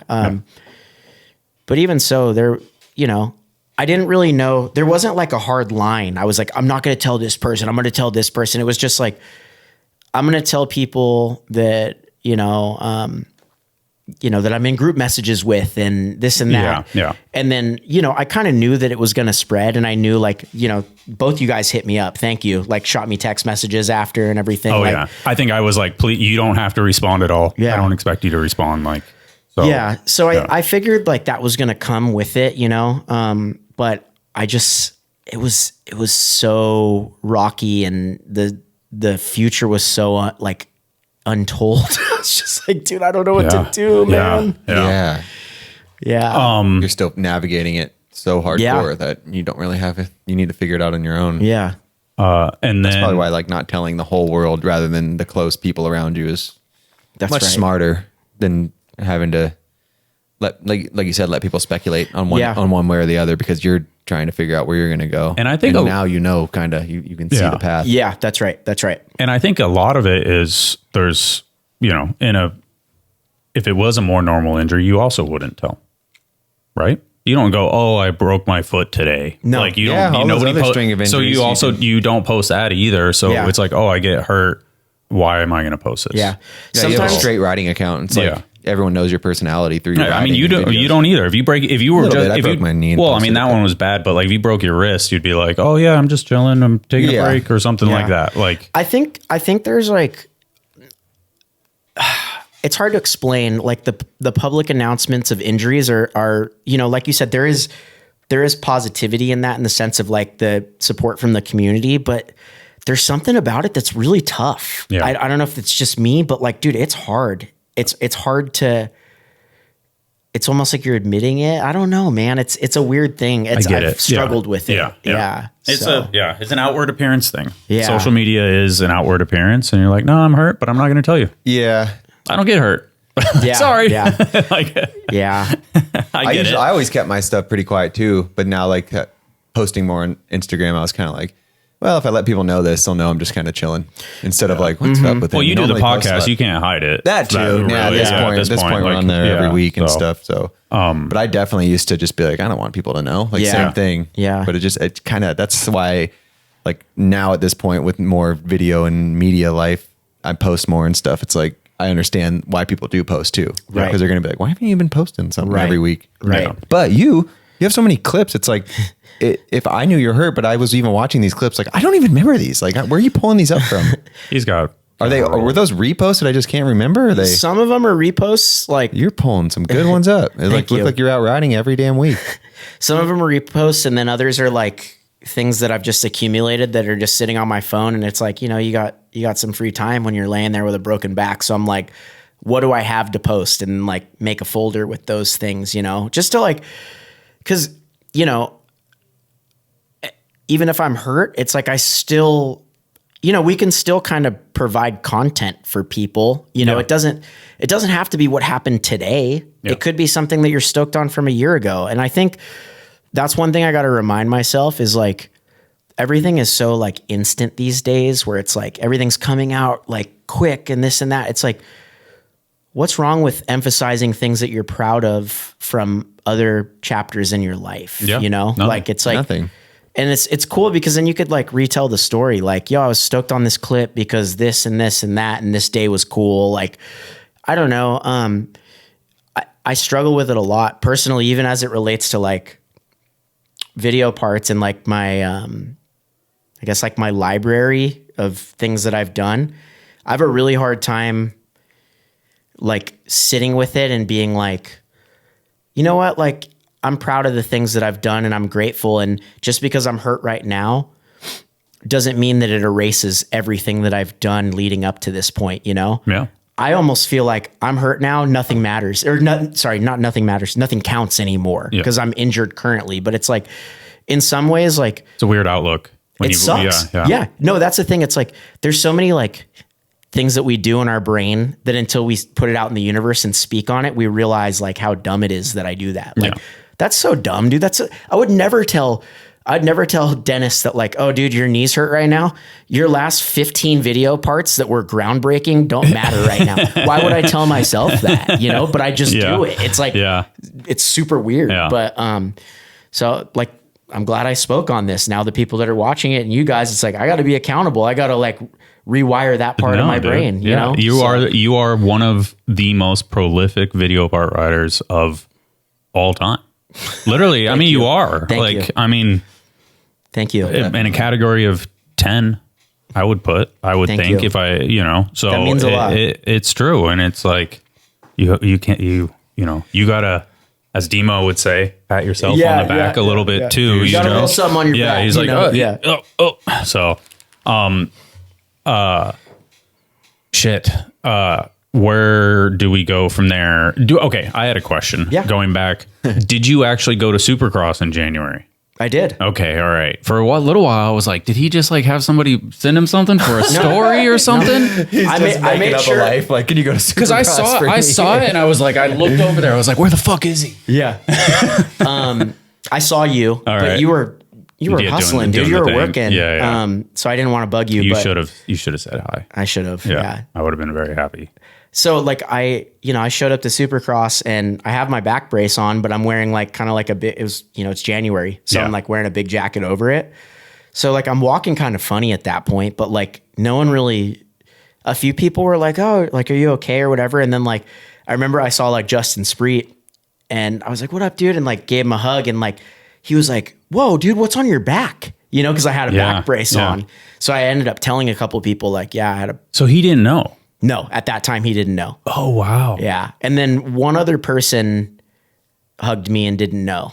I can't remember who it was right now, but but it was great. Yeah, I would just assume that it like would, I don't know. Whisper around. I would have never known unless Garrett didn't happen to come that night after you got your message. And I think he only told us because because he had to. It was like, it was so fresh. Of him in his car, I was like, what's up with Garrett? Like there was something on his mind. And I think he probably obviously knew that he had something to tell us, and then he would have kept it a secret, I'm sure, but he knows we're your friend. So he's like, I can tell you guys. But I remember I wouldn't have known. If it wasn't for Garrett that night, I never heard anyone else because I kept it a secret too. Yeah. And no one ever told me anything besides when Garrett spoke it. And like I said, I felt like in that moment, like the right people were going to find out that we're going to be there for support. Like I said, you guys like sending me the text message, those types of things, like kept me going during that time, you know? So I appreciate it. But you told a respectable group of good friends that don't feel the need to, did you hear about Dak? Yeah. Like, they're not going to do that because there's no point. Yeah. No, exactly. It's like you're not going to get any clout for like blowing someone's injury. Like, you know what I'm saying? Like, so. And I think I always tell people like, oh, you can't tell anybody. I'm like, I'm pretty fucking good at keeping a secret. Yeah. Like if I need to keep a secret, I keep a fucking secret. Yeah. So it's not an issue. So could you sit down fine? Like, speaking of Supercross, you have to sit for a while in some shitty little seats. I didn't watch Supercross. I just went and watched the dirt jumping contest. Okay. Yeah, which was insane, by the way. Yeah, so that's just standing. Those triples are nuts, dude. That's what they're still called, right? Yeah. They're insane. Yeah. Like, I was telling Robbie, I was like standing there and I'm like, I don't know if I've ever been at an event that I'm so in, like, all right, put it this way.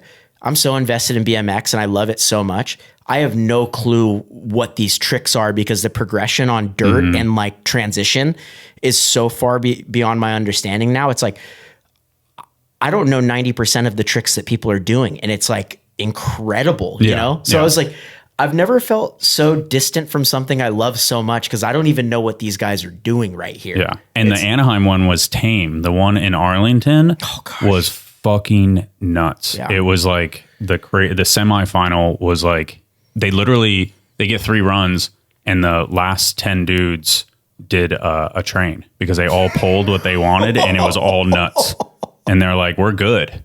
And so they just last 10 dudes just dropped in and just like did a train for the last run. Like the fact that people do like, what is a 1260? Yeah. Is that what it is? Yeah. Well, 1080, but 1080 bars people are trying and stuff like that. W do 1440? 1440. That's he did what that I meant. at X Games. Yeah. Yes. Yeah. But like the fact that is a thing that even if only 1 or 2 people can do it, the fact that exists is beyond my understanding. Yeah. Like, yeah. I remember Nyquist trying 1080s or sorry, what would it be? Sorry. It's 1080. It's a 1080. Yeah. He was trying 1080s. The yellow jump. Yeah. Riverside. Yeah. And being like, there's no way anybody's ever going to be able to do that. Now a full 360 on top of that. Yeah. But anyways, pretty insane. Shout out to those dudes. Yeah. And X Games Dirt's like those triples things on steroids because there's more jumps, even better. Like, it's the same dudes. It's just even crazier. Yeah.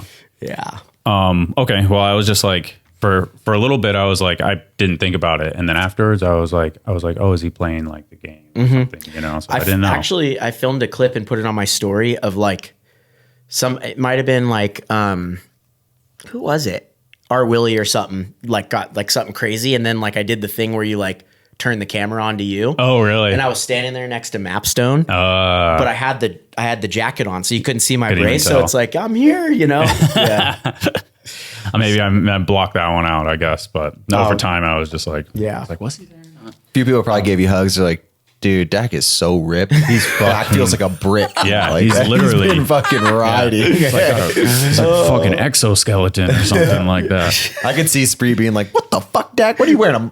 Got a camera on your back?" Like, this is amazing. I freaking love Justin. He's so real. He's gonna. I love that dude. Tap your back and be like, "What the fuck is that?" He's so sick. Yeah, he is. Yeah. Still won't jump on the podcast, motherfucker. Why?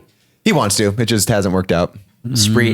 He was being a baby about it for a while. Yeah, I know. When it hasn't worked out and you live that close, come on, Justin. Yeah. Everyone wants to. Come on, bro. He was like, I don't know if I want to be like uncensored. And we're like, dude, that's what everyone wants. So he's like, okay, let's do it then. And then since then, it just hasn't worked out. Yeah. But Justin would be a great podcast. And this is me calling Justin Spreed out to be on the podcast. Hell yeah. I like that. Right here. Yeah. Let's do it. Thank you, Dak. Also call out Corey Bowen. Oh, dude, Bowen. He would be so sick on the podcast. Are you kidding me? He said same thing. Said he's down. Just wants he wants like Biz and maybe Heath around or something like that. So Biz and Bowen and Heath on a podcast it'd be so, get like Brett Walker too. The secret weapon. Yeah. Just turn on the mics and walk out the room. Right. That's right. That's right. I mean, that's literally, we could do that. It'd be funny actually. Oh my gosh. We'll go off on a tangent on that one. Yeah. But so healing time, obviously you're walking around in January, which is and in public, which is incredible. Did Jenna have to take time out for work? I assume she had some maternity leave, which is a blessing and a curse, or a blessing within the curse, I guess. Yeah. So she was on maternity leave, and thankfully she was able to extend it a few times because some people like she kind of had to. Some people at Vans knew what had happened, but she had to tell HR like, "Hey, does she work at Vans?" She works at Vans. Yeah. For some reason, I did not know that. Oh yeah, so she's been at Vans for 4 years. Okay, all right. She's always worked we met like in 2012. She worked at Fox at the time. Okay. And then she worked at like Hurley, Billabong. Yeah, she's worked at a few different like places within the industry, but she's been at Vans for 4 years now. All right. So thankfully, like they were understanding, like she's like, hey, I had a really gnarly birth and my husband's back is broken. They're like, okay, like, you know, that's understandable. So she had some leave and, you know, thank God she did because shout out to Vans for that. Shout out to Vans for that. Yeah. She was literally like, I can't emphasize this enough. She was just taking care of two completely helpless human beings for so long, you know? Yeah. But yeah, but the good news was like, I think I only had to use the walker for like 3 weeks and then the catheter came out around 3 weeks. So it was like by a month, if you looked at me, I looked like I still had the back brace on, but I looked like relatively like okay. Yeah. It's almost like a month of like really shitty, but then at that next stage, you're not out riding all the time. So all of a sudden it's like full-time Dax at home. You're doing your physical therapy and everything, but you probably got to be even more hands-on. Yeah. Or am I just making that up? No, you're totally right. And that was, you know, it's like sometimes you got to look at the silver lining, the blessing in disguise. It was like, I got to spend so much more time with my daughter than I ever would have been able to. Not because we don't have the freedom necessarily, but like I would have been working on this part and my time would have been divided. And then also like, I mean, you're effectively not working. Like you're a professional rider, but it is work. Oh, I have to go to work today. Yeah, I'm going to go ride with my friends and hopefully film some clips. That's right. But yeah, it is work. Yeah. So it makes perfect sense. So you're at home and all of a sudden you got work off though. This shit happens. For a terrible reason. Yeah. That's beautiful.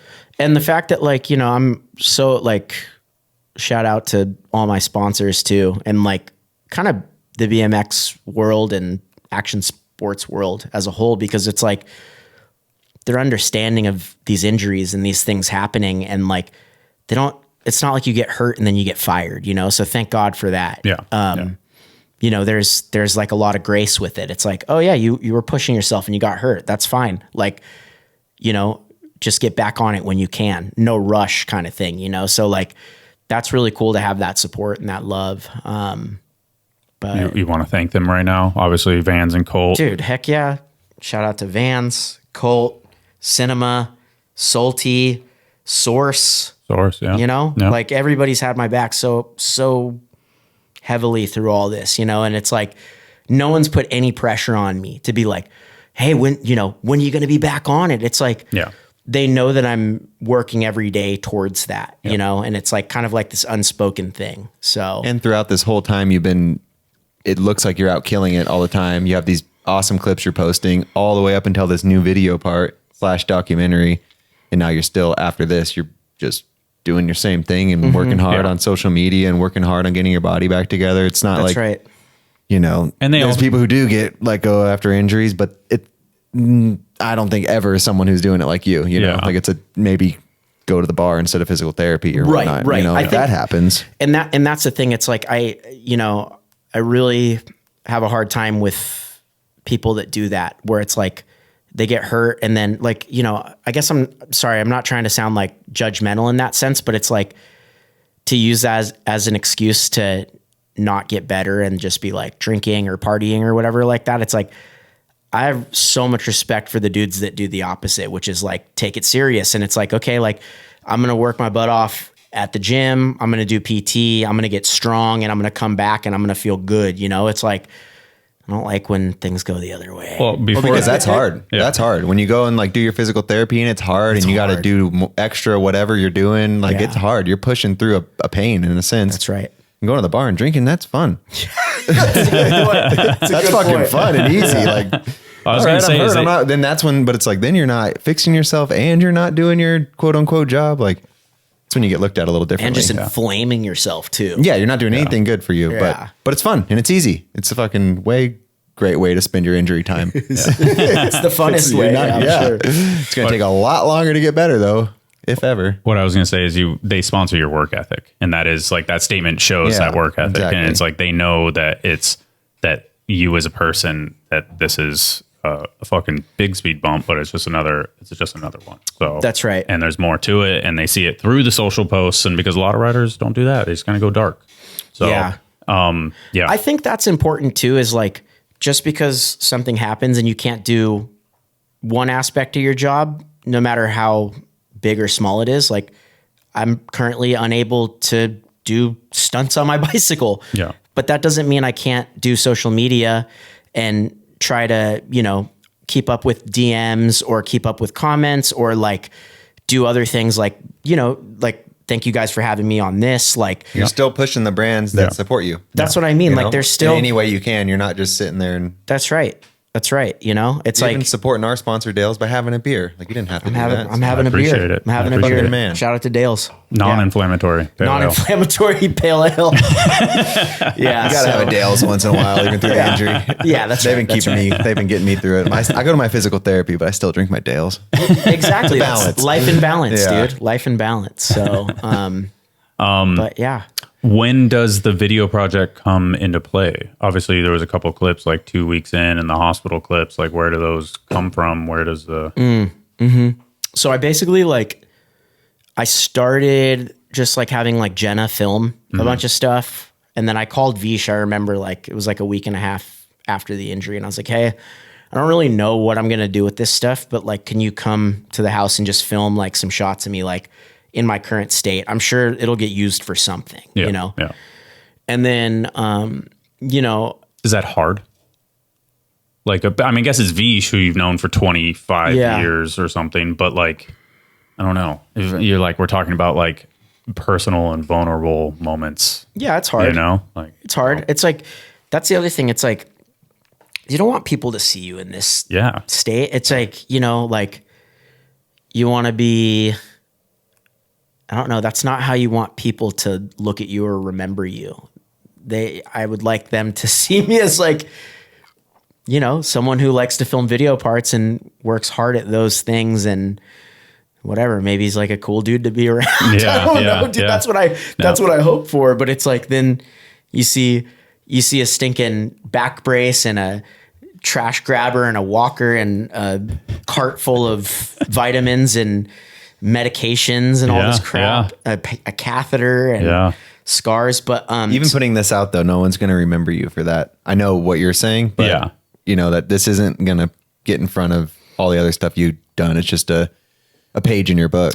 Yeah. But and I know what you're saying. You don't want this to be your video part that people remember, but they're not. This is just a piece of what's happening. To be continued. Like literally the title was great. It's a part of the story. It's a story to you too, because of your work ethic and how hard you're pushing to get through something that at one point your legs weren't working. Yeah. Like it just shows your character even more. Shout out to Dr. Ashley, by the way.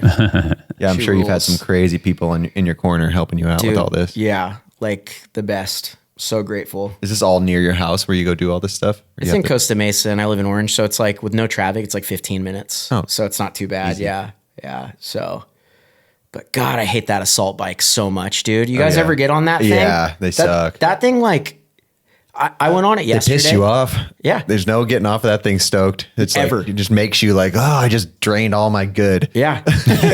Pour your good into that bike. I got my back worked on, and then, my warm up is either get on that assault bike for 6 minutes or do lateral walks back and forth across the gym. Those will make you burn too. Dude, all of it sucks.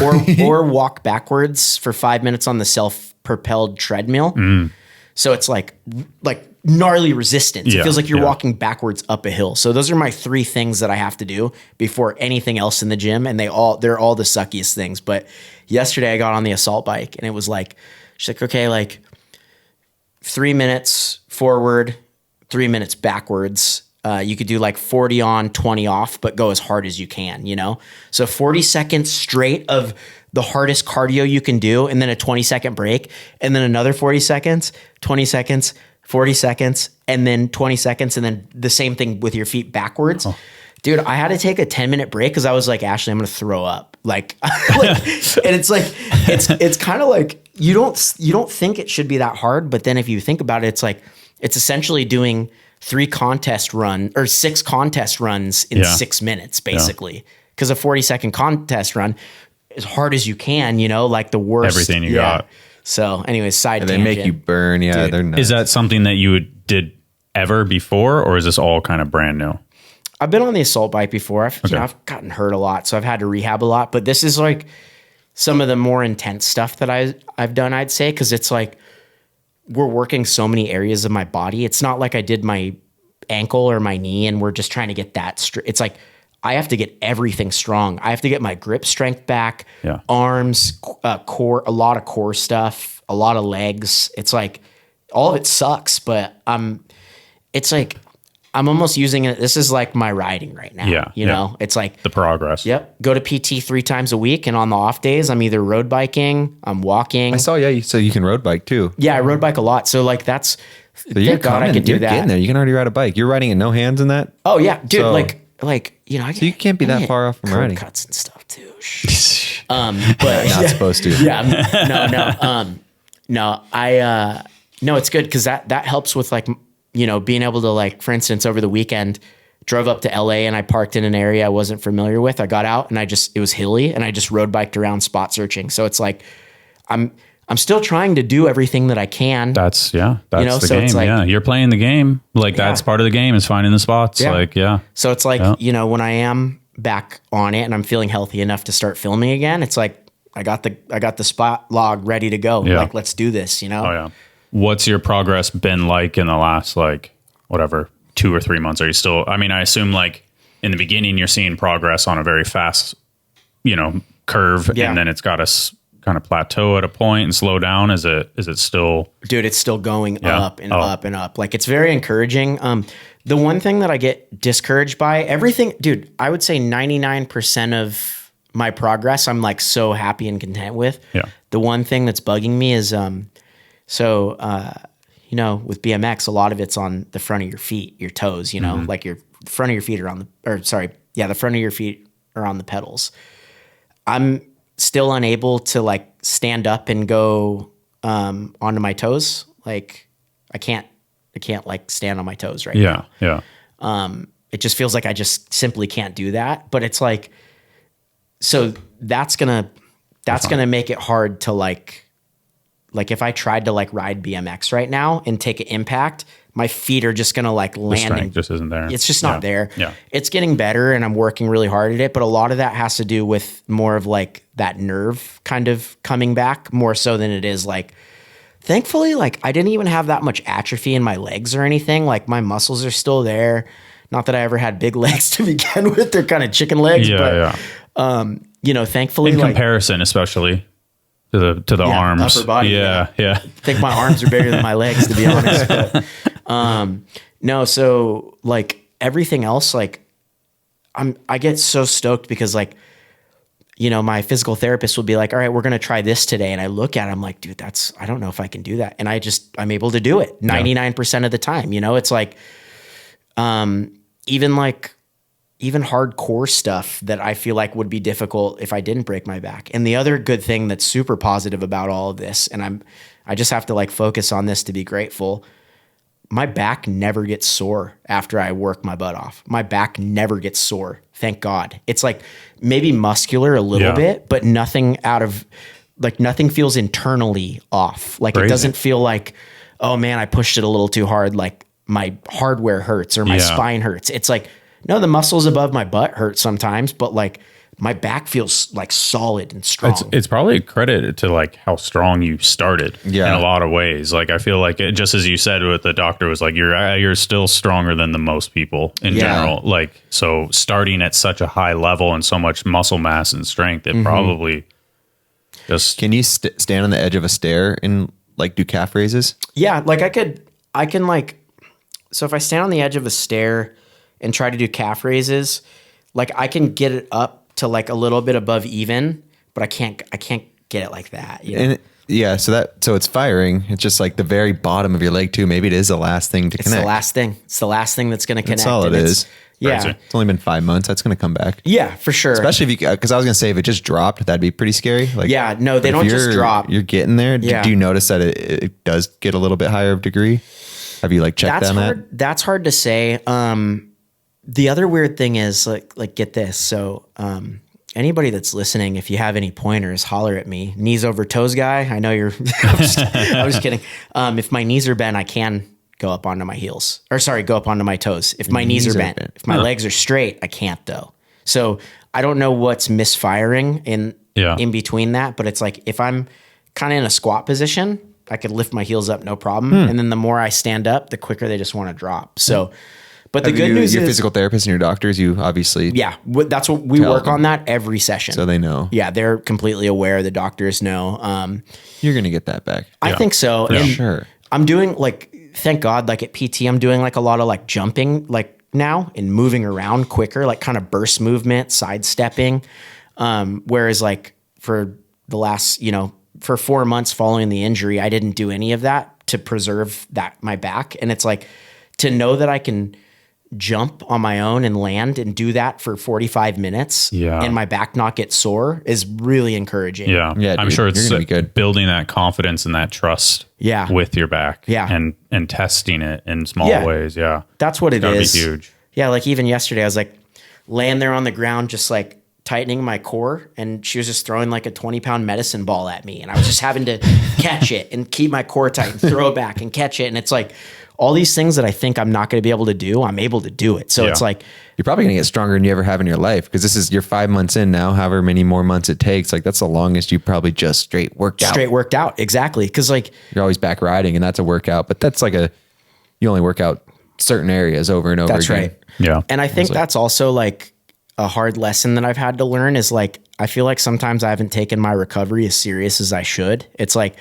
I'll start like trying to film when I'm not all the way feeling comfortable yet. And it's that's probably where the string of injuries kind of dragged on. That's what always has happened to me is if I don't heal 100%, it's like when you're like 75, 80%, that's when you get more smoked again. And that's what happened.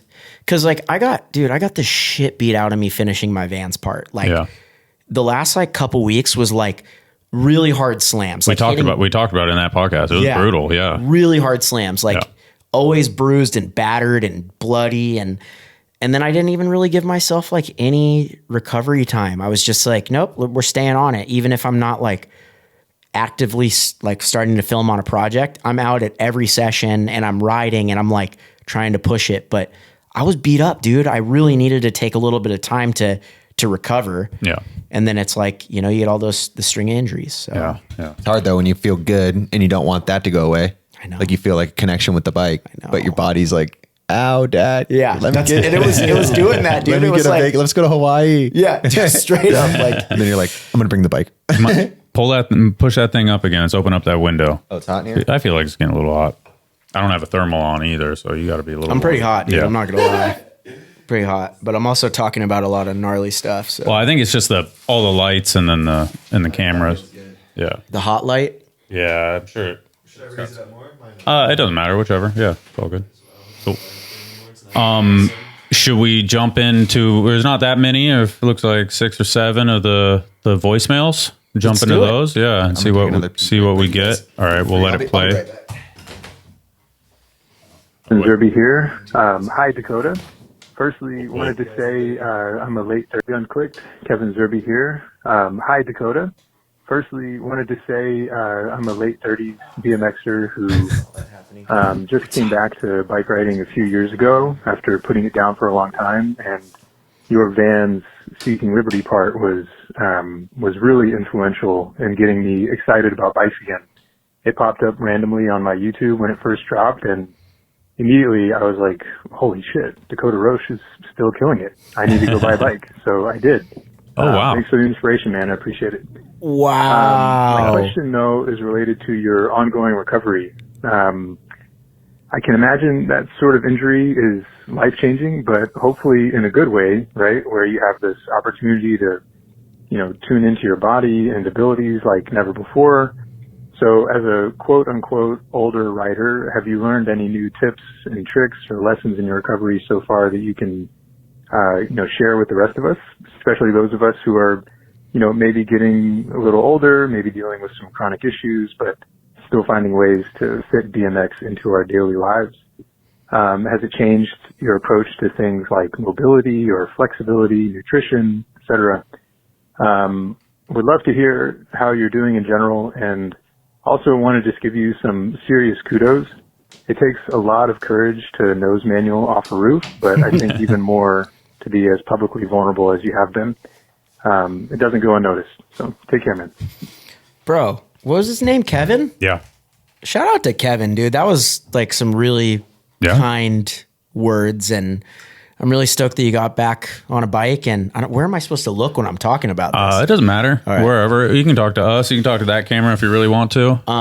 No, dude, that's really, I'm so happy that I could inspire anybody. And then, the kind words that followed that, I really appreciate. I guess like my pointers that I'd give following this injury is like, really, you have to listen to your body as much as like sometimes you're like, hey, you know what? Like, I don't care if this feels a little bit hurt, I'm going to still push through it. And yeah, sometimes you have to do it, but like ultimately, like it's about maintaining, you have to maintain that like in so many different ways. It's like he was saying, like this flexibility, mobility, stretching, diet. There's not just one thing, it's like, I watch what I eat every single day. And yeah, sometimes I eat dumb stuff. I'll eat fried chicken or ice cream, but like ultimately I'd say 75% of the time I'm trying to make like good choices, like protein, veggies, some fruit, like that type of stuff.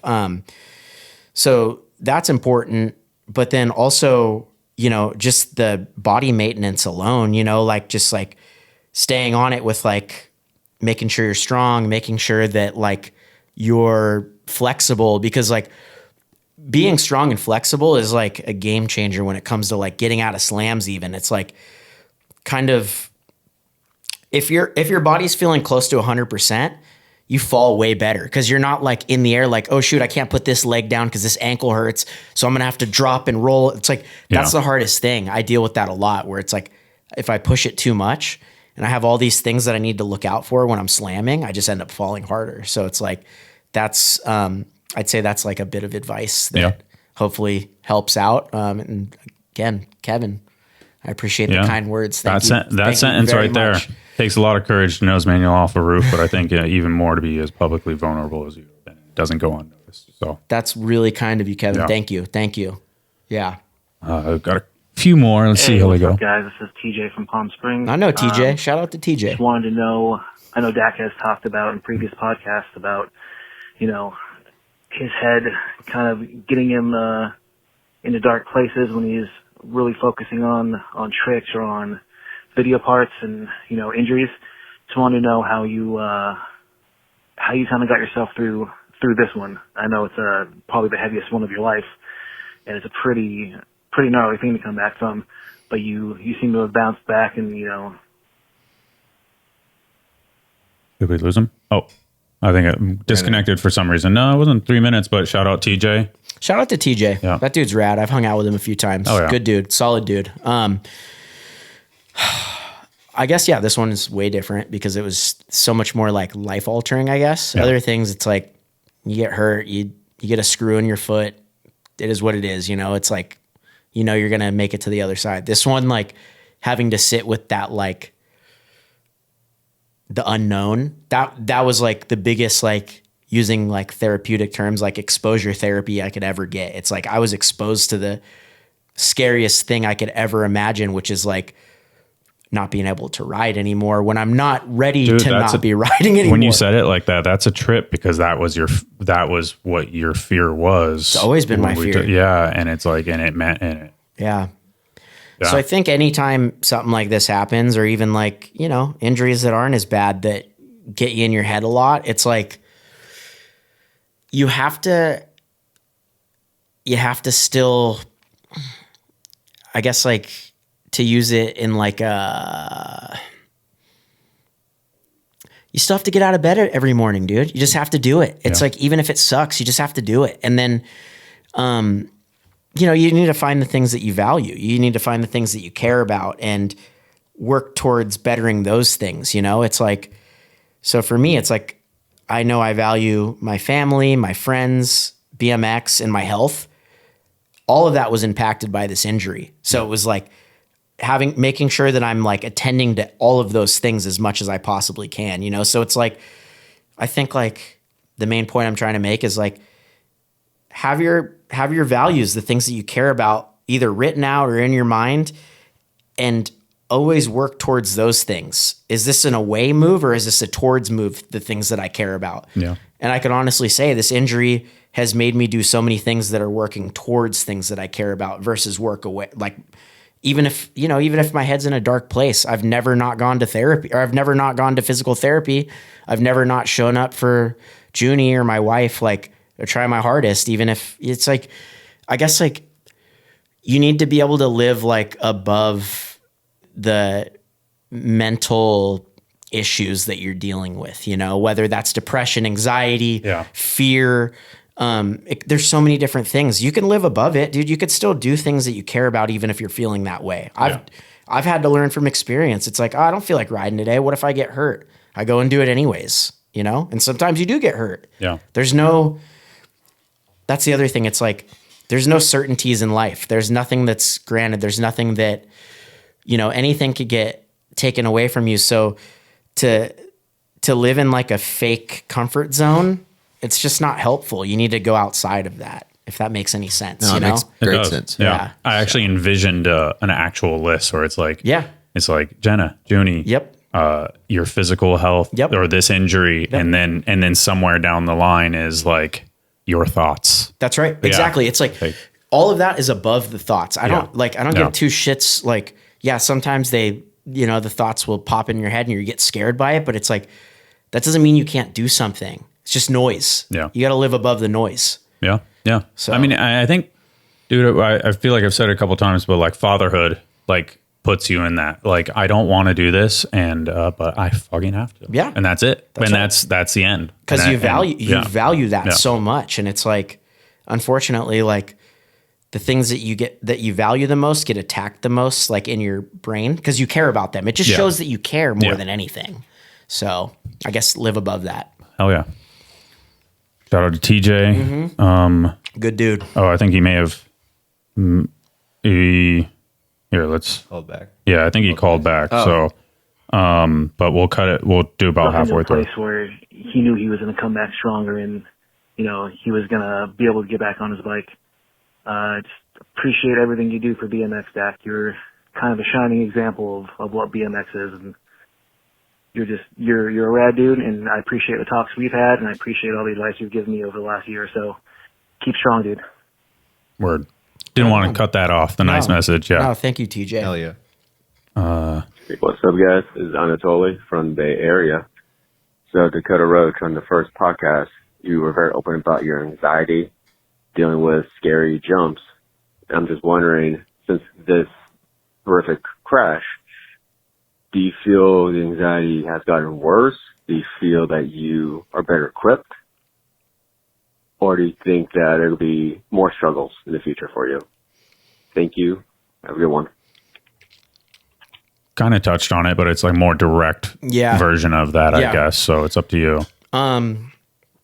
Yeah, I think, it's hard to say exactly how I'm going to feel, because I think anybody that's had like a bad slam knows that there is some trauma that follows when you get back on your bike. Mm-hmm. I talked to everybody about this, and they all have similar instances. It's like, you love this stuff. You don't want to get hurt doing it and not be able to do it again, know, but it's like, again, it's like leaning into those things that I value. And it's like getting better so I can start riding again and get back to that part of my life that I absolutely love. That's such a value of mine that, like, again, I have to live above that, the fear of, another injury. But like, dude, no one gets out alive anyways, right?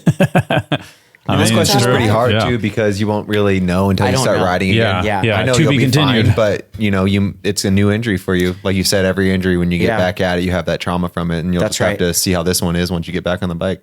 That's a good point. Yeah, I guess I can't know just yet, and I'm sure that there will be, but I also know that I've done the work over the years to be more equipped to deal with it. That if this happened 10 years ago, mentally, I don't know what it would have done to me. But I've done a lot of work to be able to, not that you ever, it's not like you could ever like specifically like do mental work to prepare yourself for something this catastrophic to happen. But like, I think all of the lessons that I've learned are going to help me through this. Yeah. 100%. And it's got to help too that you have such an established career set up already. Because if it was 10, 15 years ago, the pressure of like, fuck, like I'm still coming up. That'd be way harder. Like for sure. Maybe, I don't know. It depends on who you are. But me personally, like a gnarly injury in the beginning is harder than a gnarly injury right now, because I'm like, I've done it so many times and I know I will get back and everything's good. You just have to be patient. But in the beginning, when I was 21 and I broke my femur, I remember being just like more stressed out on a week to week, day to day basis on like, I need to get back on the bike. Like for sure. Because I hadn't proved I had so much to do, and now I still do feel like you I had have shit to already do. proved the shit out of yourself. By Well, thanks. But you know what I mean? I know what you're saying. And not just say inside. Now I know that like it'll be good and you get back on, you keep going. Yeah. But back then I was like, I broke my femur. I'm probably going to suck. That's right. I was so nervous about coming back. And then it was all good, but 100%. I don't know. Just think I think it's one of those things too, where if you never fucking nose manual off a roof again and you do all the other shit that's in that video, that is fucking amazing. Like, I think the crazy shit and all that stuff is cool. But your riding has evolved so much over the years that like where you're at with that stuff is so in your own lane that if that continues to be your lane and some of the fucking, straightforward fucking I grind it off of a roof type thing falls away, it's no pun intended, but like that's okay. Yeah. I appreciate you saying that. Yeah. Cause I've some thoughts about that as well, where I'm like, dude, like I love Dennis, you're the same way, dude. You love that rush of like, you're like up on the roof and you're looking at something and you're like, oh, I love this, dude. Yeah, that adrenaline dump. Yeah, and it's hard to imagine not having that, but at the same time, it's like I'm very content with, as far as like bigger stuff goes or like tricks that are more dangerous. Like I'm pretty content on what I've been able to do in my career. Yeah.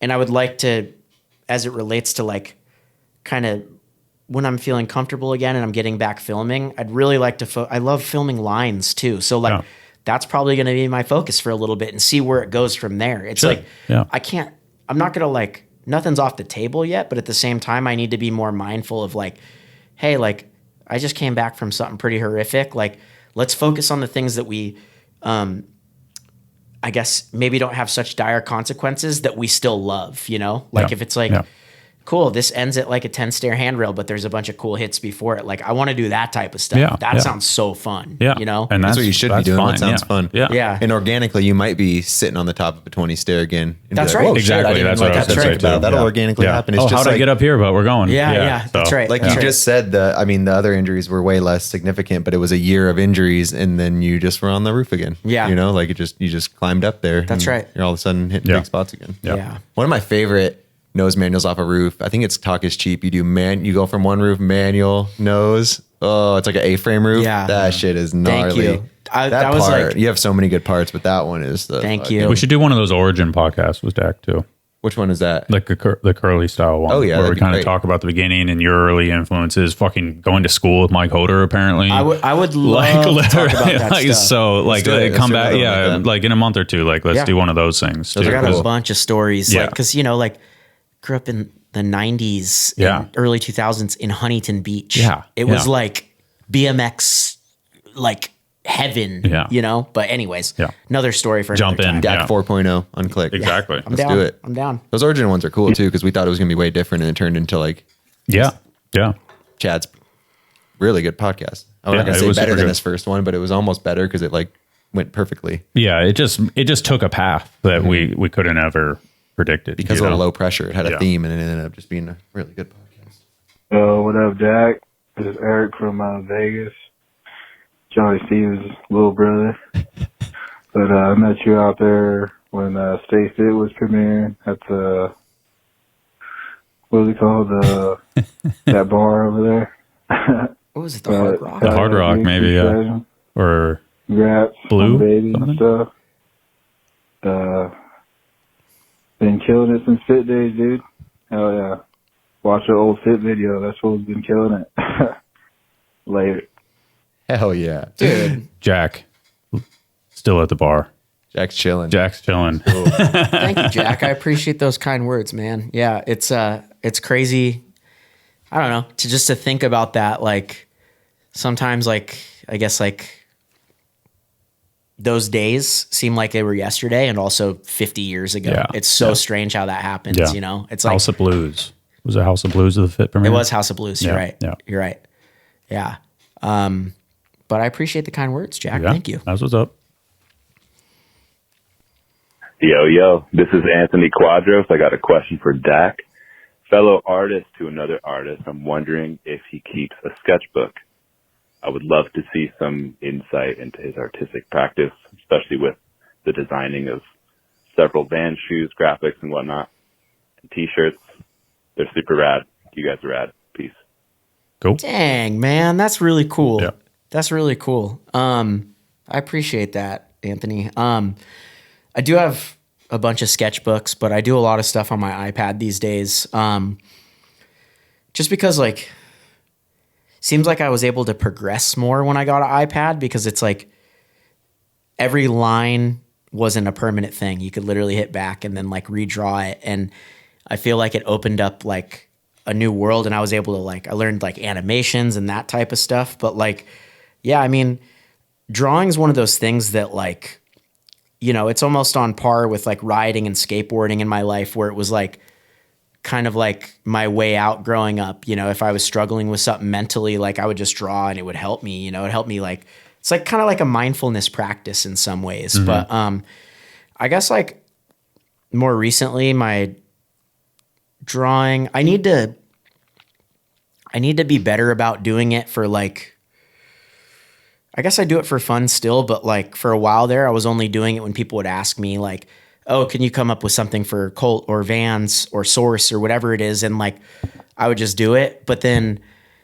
I realized like, even if there's like a criteria or like some sort of like, I don't know, style it has to be in, I still enjoy it, but like I need to do it more so I could like broaden the horizon a little bit. Yeah. But drawing's hella fun, dude. Yeah. Super It comes fun. in waves too, I'm sure. Yeah. So it is crazy, the iPad thing. I've seen Kevin and Albert just kind of like, they have these like pins or like the brushes or something, and you're like, every little stroke, you're like, that looks sick.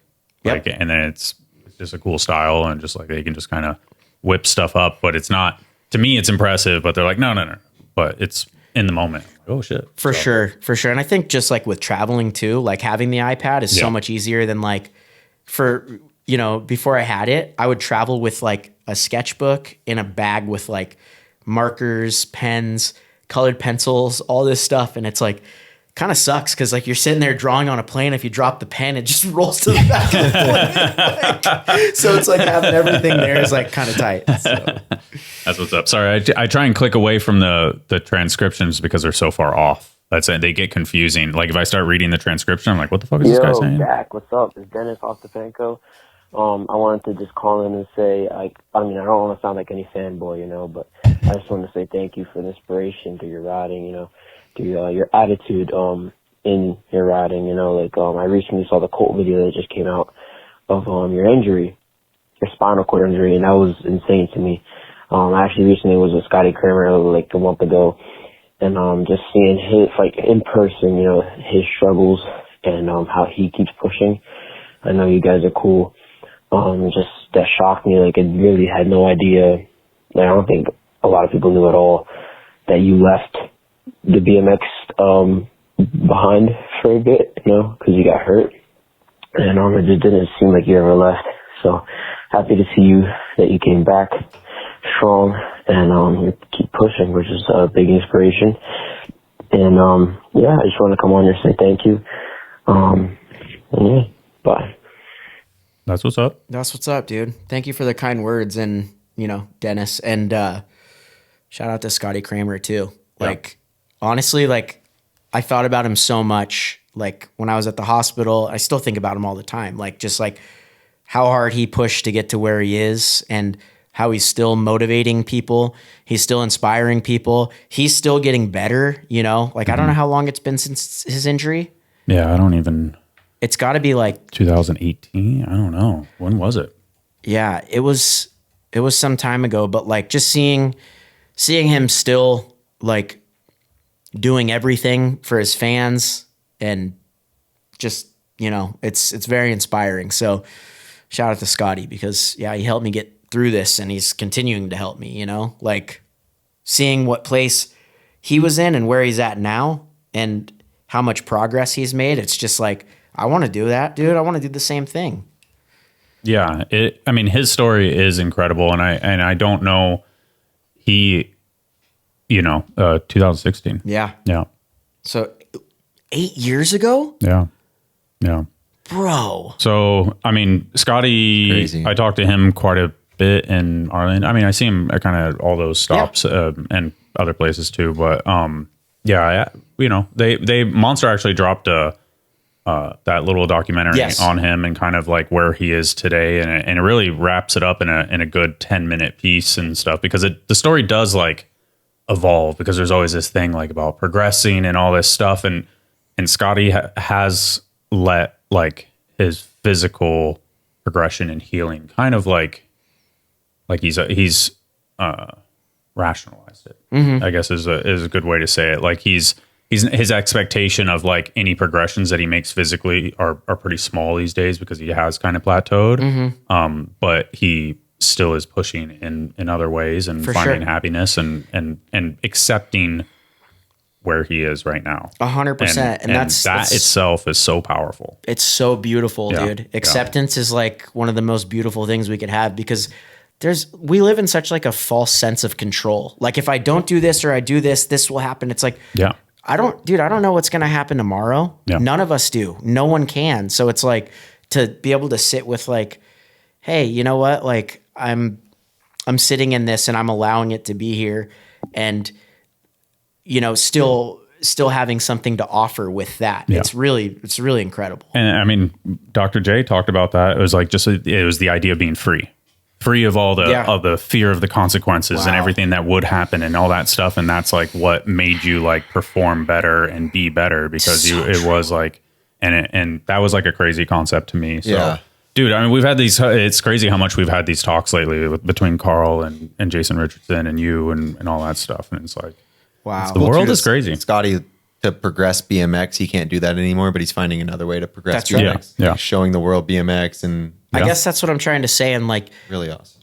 Even in his own ways, like with his videos and stuff like that, it's like, highlighting other people that he cares about, or like, hey, I'm going to, I'm going to jump on a bike today and I'm going to film something. Yeah. Like, it's just like that type of stuff. It's just like, it's almost irrelevant. Like, don't get me wrong. We'd all love Scotty to be Scotty. Yeah. Doing the things that, he's known for, like prior to injury. But at the same time, like it's almost irrelevant as it relates to like his impact and the respect that we have for him, Yeah, it really is. Yeah. Like, not many people working that hard in another way. Yeah. That's right. In the BMX industry too, which is even more awesome. Yeah. So for BMX, shout out to Scotty. Yeah. So, I feel like, I don't know if we missed anything. I feel like I was going to ask about, a timeline of being on a bike, but who the fuck care? Like it's kind of, that's on you. Yeah. Well, let's wrap it up with this, I guess then. So, it's been a little over 5 months since my injury now. I have a 6-month follow-up in a few weeks. Yeah. With the neurologist and the spinal, I guess is what it is, a neurologist. But anyways, you got a spinal. The amount of times I've thought about that. Spinal. So I'm getting an MRI, CT scan, X-rays. They're going to look at the progress. And basically my understanding is, and you know, if I'm wrong in this, I apologize to everybody, but my understanding is structurally and orthopedically, if that vertebrae is healed, the restrictions aren't really there anymore. I'm sure I'm still going to be experiencing some other things. Nerves take time to refire, but the thing that I need to be really careful with until that MRI is pushing it to a point where like I'm putting too much impact on that area. So if I get that MRI and it looks structurally like it's healed, there's not restrictions in the sense it's only up to like what my body's capable of doing at that time. So I'm going to, you know, my goal is if that looks good, I've already pedaled a BMX bike and it feels fine, like standing and pedaling and stuff, other than the fact that like, you know, like I said, my feet can't really point my toes down, but I have a bike with brakes on it and no pegs and a cassette. Like I'm probably going to get on that thing and just go to a pump track and just roll around. And that's going to be, I'm hoping kind of like my way back in. And, you know, I have to be really, really careful because I know how I am and I know how quickly I push it when I shouldn't. Like even like I said, with my foot, I got that screw in it and I was riding 4 weeks later and that was okay. But even then it's like, you know, yeah, it's okay to be riding, but I probably shouldn't have aired 6 feet out of the Vulcan Bowl riding by myself. You know what I'm saying? It's like, I have to be like really, really careful. You do have to remember sometimes the doctors say riding, they don't understand riding. Yeah. They don't understand me casing a 7-foot quarter going 6 feet out, you know, with a broken foot. But going to the pump track the first time around, you're going to be smiling. And then, that's what I mean. I'm going to try and go a little faster and then a little faster. So I need to keep myself accountable. I need to really do that because we were talking about in the last year prior to this injury or year and a half, I wasn't doing that. I wasn't listening to my body as much as I should have. So it's like, this would be like a whole new test of like, like orthopedically you're good. Nerves, not yet, but they'll probably get back there relatively soon. Let's have realistic expectations of what this pump track session looks like. So that's kind of where I'm at. And like I said, every day I feel a little bit better. I mean, like I don't think twice when I have to like bend over and pick something up, which is like remarkable in my mind. Cause I thought I was going to be in a hospital bed for a year, you know, but it's like, dude, I'm allowed to pick up 50 pounds. Like that's like, you know, you could pretty much do it. Anything normal in life, being able to pick up 50 pounds, you know? And once the bone's healed and the 50-pound limit's gone. Yeah. So that's going to be a game changer. With, yeah. So right now you're worried about messing up that surgery. You have to wait 6 months. That's right. And most importantly, you can fucking hang out with your kid. Yeah. Do whatever you want. Your kid's going to get older. You're going to fucking play around. That's right. And wrestle, even right now, like it's so rad. Like I could literally I'll hang out with her on the ground. She's like playing, doing tummy time or whatever. I don't even need to use my hands. Like I could pick her up and get up off the ground without my hands, like just using my legs. So it's like, they're there. They're there. You know, like I could stand for 8 hours and I'm okay the next day. I can walk miles and I'm okay. It's just trying to be mindful of the fact that I'm continuing to heal and to kind of trust that process, I think. So have you ever had an injury where you had to start from the ground floor like this, like starting at a pump track?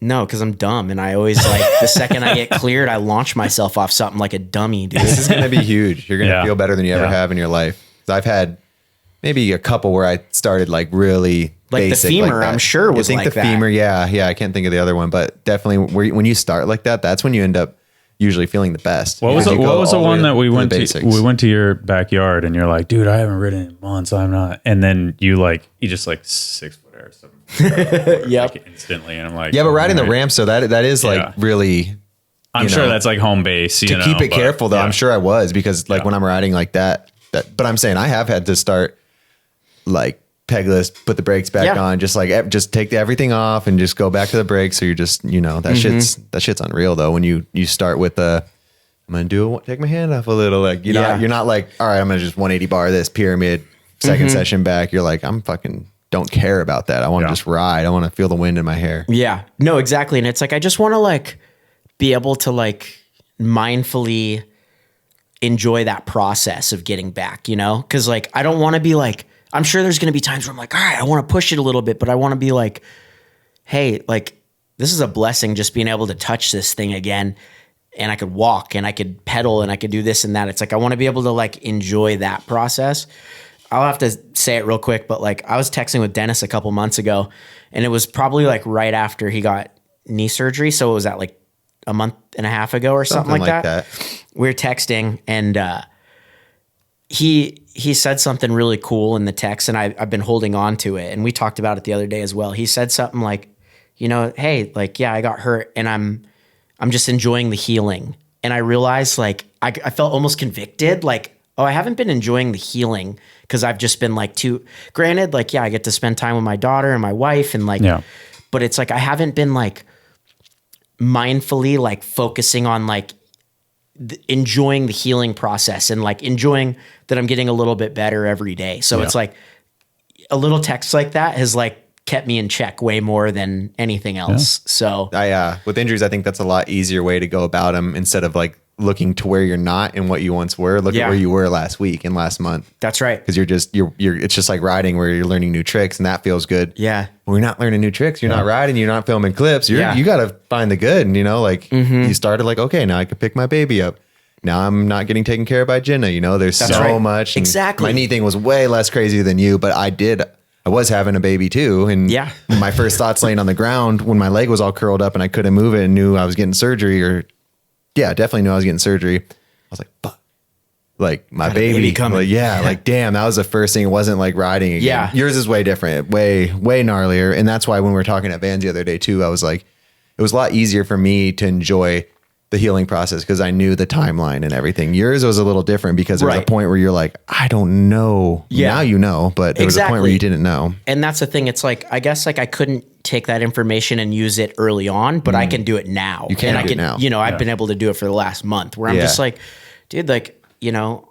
I mean, you described it as a miracle at a point. It's a miracle. Yeah. It's an absolute miracle. I mean, dude, the surgeons getting on it that fast sounds like one of the most miraculous things. Because that probably 12-hour difference could have been. Dude, it could have hour difference. I don't know what the difference. Been all the difference. Yeah. It could have taken an extra year for my nerves to come back otherwise. You know what I'm saying? Because like that, you know, however long that pressure is on that, the longer it's on there, the longer it takes to heal, you know? So, But, dude, fuck. I don't even know how to wrap it up, but like, man, it has been fucking scary. Yeah. But it's awesome to have you here and everything, the to be continued part of it is, yeah. Dude. No, and I you know, I appreciate you guys having me and what you guys do for BMX and giving people a voice. And I don't know, I just hope like this struggle that I've had could in some way help others. You know, that's all I could ever ask for. So it's like I don't ever want to go through anything and, you know, to not have it benefit at least somebody, or, you know, if that makes any sense. No. Like, I mean, you saw just a couple of voicemails. Yeah. Like, dude, the people, every single person. You being vulnerable, like inspired them, you know? Yeah. 100%. And that was something that you were struggling with in the beginning, but you're already like, I, as a fan watching from the outside, it's inspiring. And then I'm sure, however, many people think the same thing, you know, like, it's hard at first, but you'll look back and even like I'm saying about the injury, it's going to be gone like that. And you're going to be like, damn, the whole time I was injured, I was just stressed out. For sure. It's like, what's the point of like gritting your teeth through something when you can, you know, you can drop your shoulders a little bit and just be like, okay, this is where I'm at right now. I didn't want this to happen, but I need to be accepting of it, because instead of being like this and like, oh, I hate this, it's like, well, this sucks. Might as well enjoy it because it's just more days of your life. Yeah. That's right. That's right. Because me doing this or this isn't going to change my recovery. If anything, gritting my teeth and doing this is going to keep me from healing, you know? So exactly. Anyways, on that note, appreciate you guys. Thank you, Dak. You're the man, Dak. You're going to be good in no time. And thank you, thanks for the story and letting it all hang out in here and how it really went down. You're the man. Thanks for everything. Thank you guys. Thank you. Dale's Source, Unclicked. Thank you guys. Peace. Cheers. Thanks everyone. Dude, that was amazing. That was great. Thank you guys. Yeah. Sure, it's like slightly cathartic to just like kind of get it all out there in that sense too. I'm sure you said it a few times, but yeah, but you know, it's weird. It's like I'm getting more. I'm feeling more peace in talking about it now, because it's like